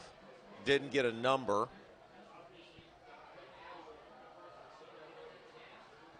And they're huddled around the Quaker in question with 4 seconds to go. So this will be 4 seconds to go, an 18-yard field goal attempt by Kyle Hayden. He's 0 for 2 on field goal attempts, but 19 for 19 on extra points. And I believe, Rob, this will be the first time I've ever commentated a varsity game that came down to a field goal, on the last play of the game. And that is Blake Woodard, who is down, I believe. Oh, no, the coach's son. Yeah, but he's getting up, and I had a feeling, who knows, maybe just hitting a bruise or something. No, 42, I'm sorry. It was 42, Juan Nieto, the running back. Oh, no. Who was down, but he is walking off somewhat under his own power. Yeah, and again, like with Melvin, it doesn't appear to me that he's having trouble putting weight on either foot. I could tell it wasn't super serious because Brian Woodard came over there and then within a few seconds turned his attention to the officials. So it told me while you never want to see a player injured in any capacity, probably not a threatening, long-term threatening injury. Yeah, so hopefully Melvin and Nieto will be back ready to go 100% next week. But now, now we got 4 more seconds to play in this game at least, barring overtime. So, well, you can't get an any more easier field goal than this. The ball's at the 1-yard line, and it's in the center of the field. Snap it straight, kick it straight, go home. That's right. So, and then we see Carson Melvin walking around there on the sideline. He appears to be okay. He's directly in front of me right now, actually. So I got a good look at him, and he does not appear to be in any pain. So hopefully he's just being kept out of the game as a precaution. But certainly what a great bolt of confidence it would give us to know that we can win with our backup too. That's always so important. And I've always wondered, all those years that Jim Sorgi was Peyton Manning's backup, what would have happened to, had Sorgi ever been thrust into important game action.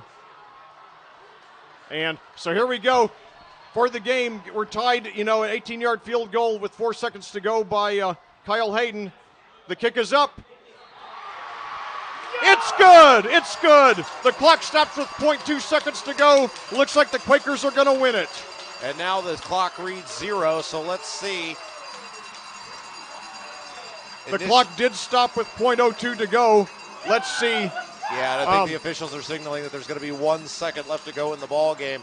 But irregardless of that, what a nicely executed play there from the snap to the hold, and most importantly, the kick went right down the middle of the uprights. And Plainfield looks like they're going to pick up a win here tonight. Which, what a big win, will move them to 3-2 on the year. And not only that, Rob, but the fact that they won the game with 2 scoring drives led by their backup quarterback, that's a great feeling.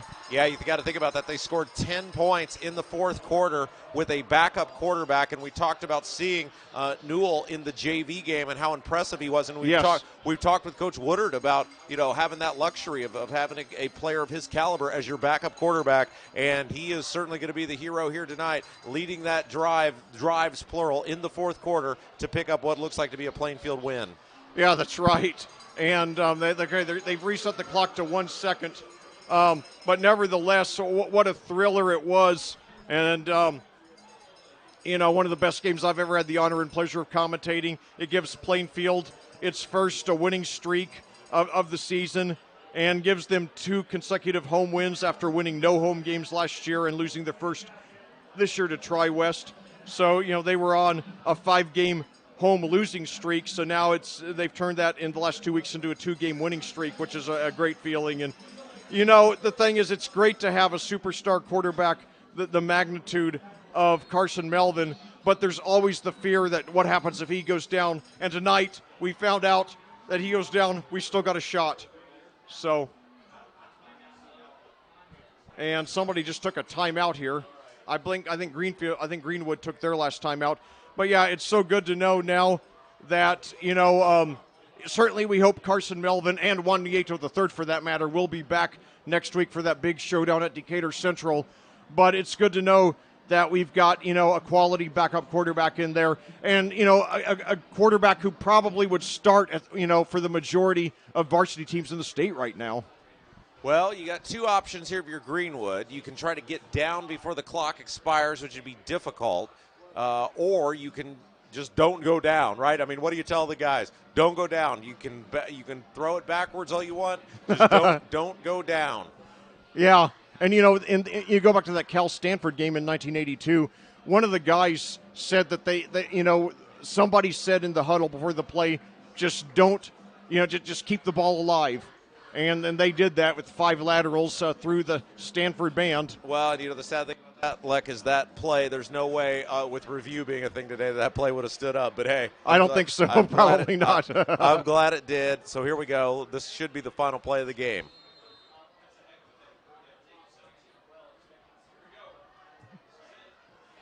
So it's good. Could go into the end, and it goes into the end zone for a touchback. So the Woodmen will have 1 play from the 20 to go 80 yards. Yeah, that was an interesting approach there. Thought we might see a squib kick of some sort. Apparently, Brian Woodard felt it'd be better to play defense on this final play, and so just told his kicker, put it into the end zone. He did a nice job. It sailed in the air inside the 10 on a line, and then quickly just skipped into the end zone.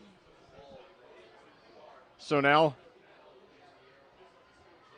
at least one more play in this game. Sophomore quarterback, Brock Riddle doing a fine job, leading the Woodmen to 28 points, and it looked like they were going to get out here with the victory for a while. Certainly, got a bright future with that program. And now one more opportunity in this game, and he throws deep, up the middle, and it is deflected to the ground, and that's the game. Plainfield wins. Harrison Herbeck got over there. Wise move, didn't try to catch it, just swatted it to the ground. And 31-28 will be your final score tonight. Leck, final thoughts. Well, I tell you, it was too close for comfort. Sometimes, they're a little harder on our hearts than we like, but we love our Quakers, and they came through when it counted. And, you got to give the game ball, I think, to Noah Hessing, to Wandiato the third, and to our backup quarterback, Hunter Newell, who came off the bench in the middle of the fourth quarter and led us to two scoring drives in the comeback win. So Plainfield takes it 31-28. They move to 3-2 on the year. Next week we will be at Decatur Central, and we'll have that play-by-play here for you here on Audio Sports Online. We'll have the Brian Woodard Show for you on Monday to recap this exciting victory and preview this coming Friday's game. For Lex Zorn, I'm Rob Kendall. Have yourself a good evening. Plainfield takes it 31-28. Good night.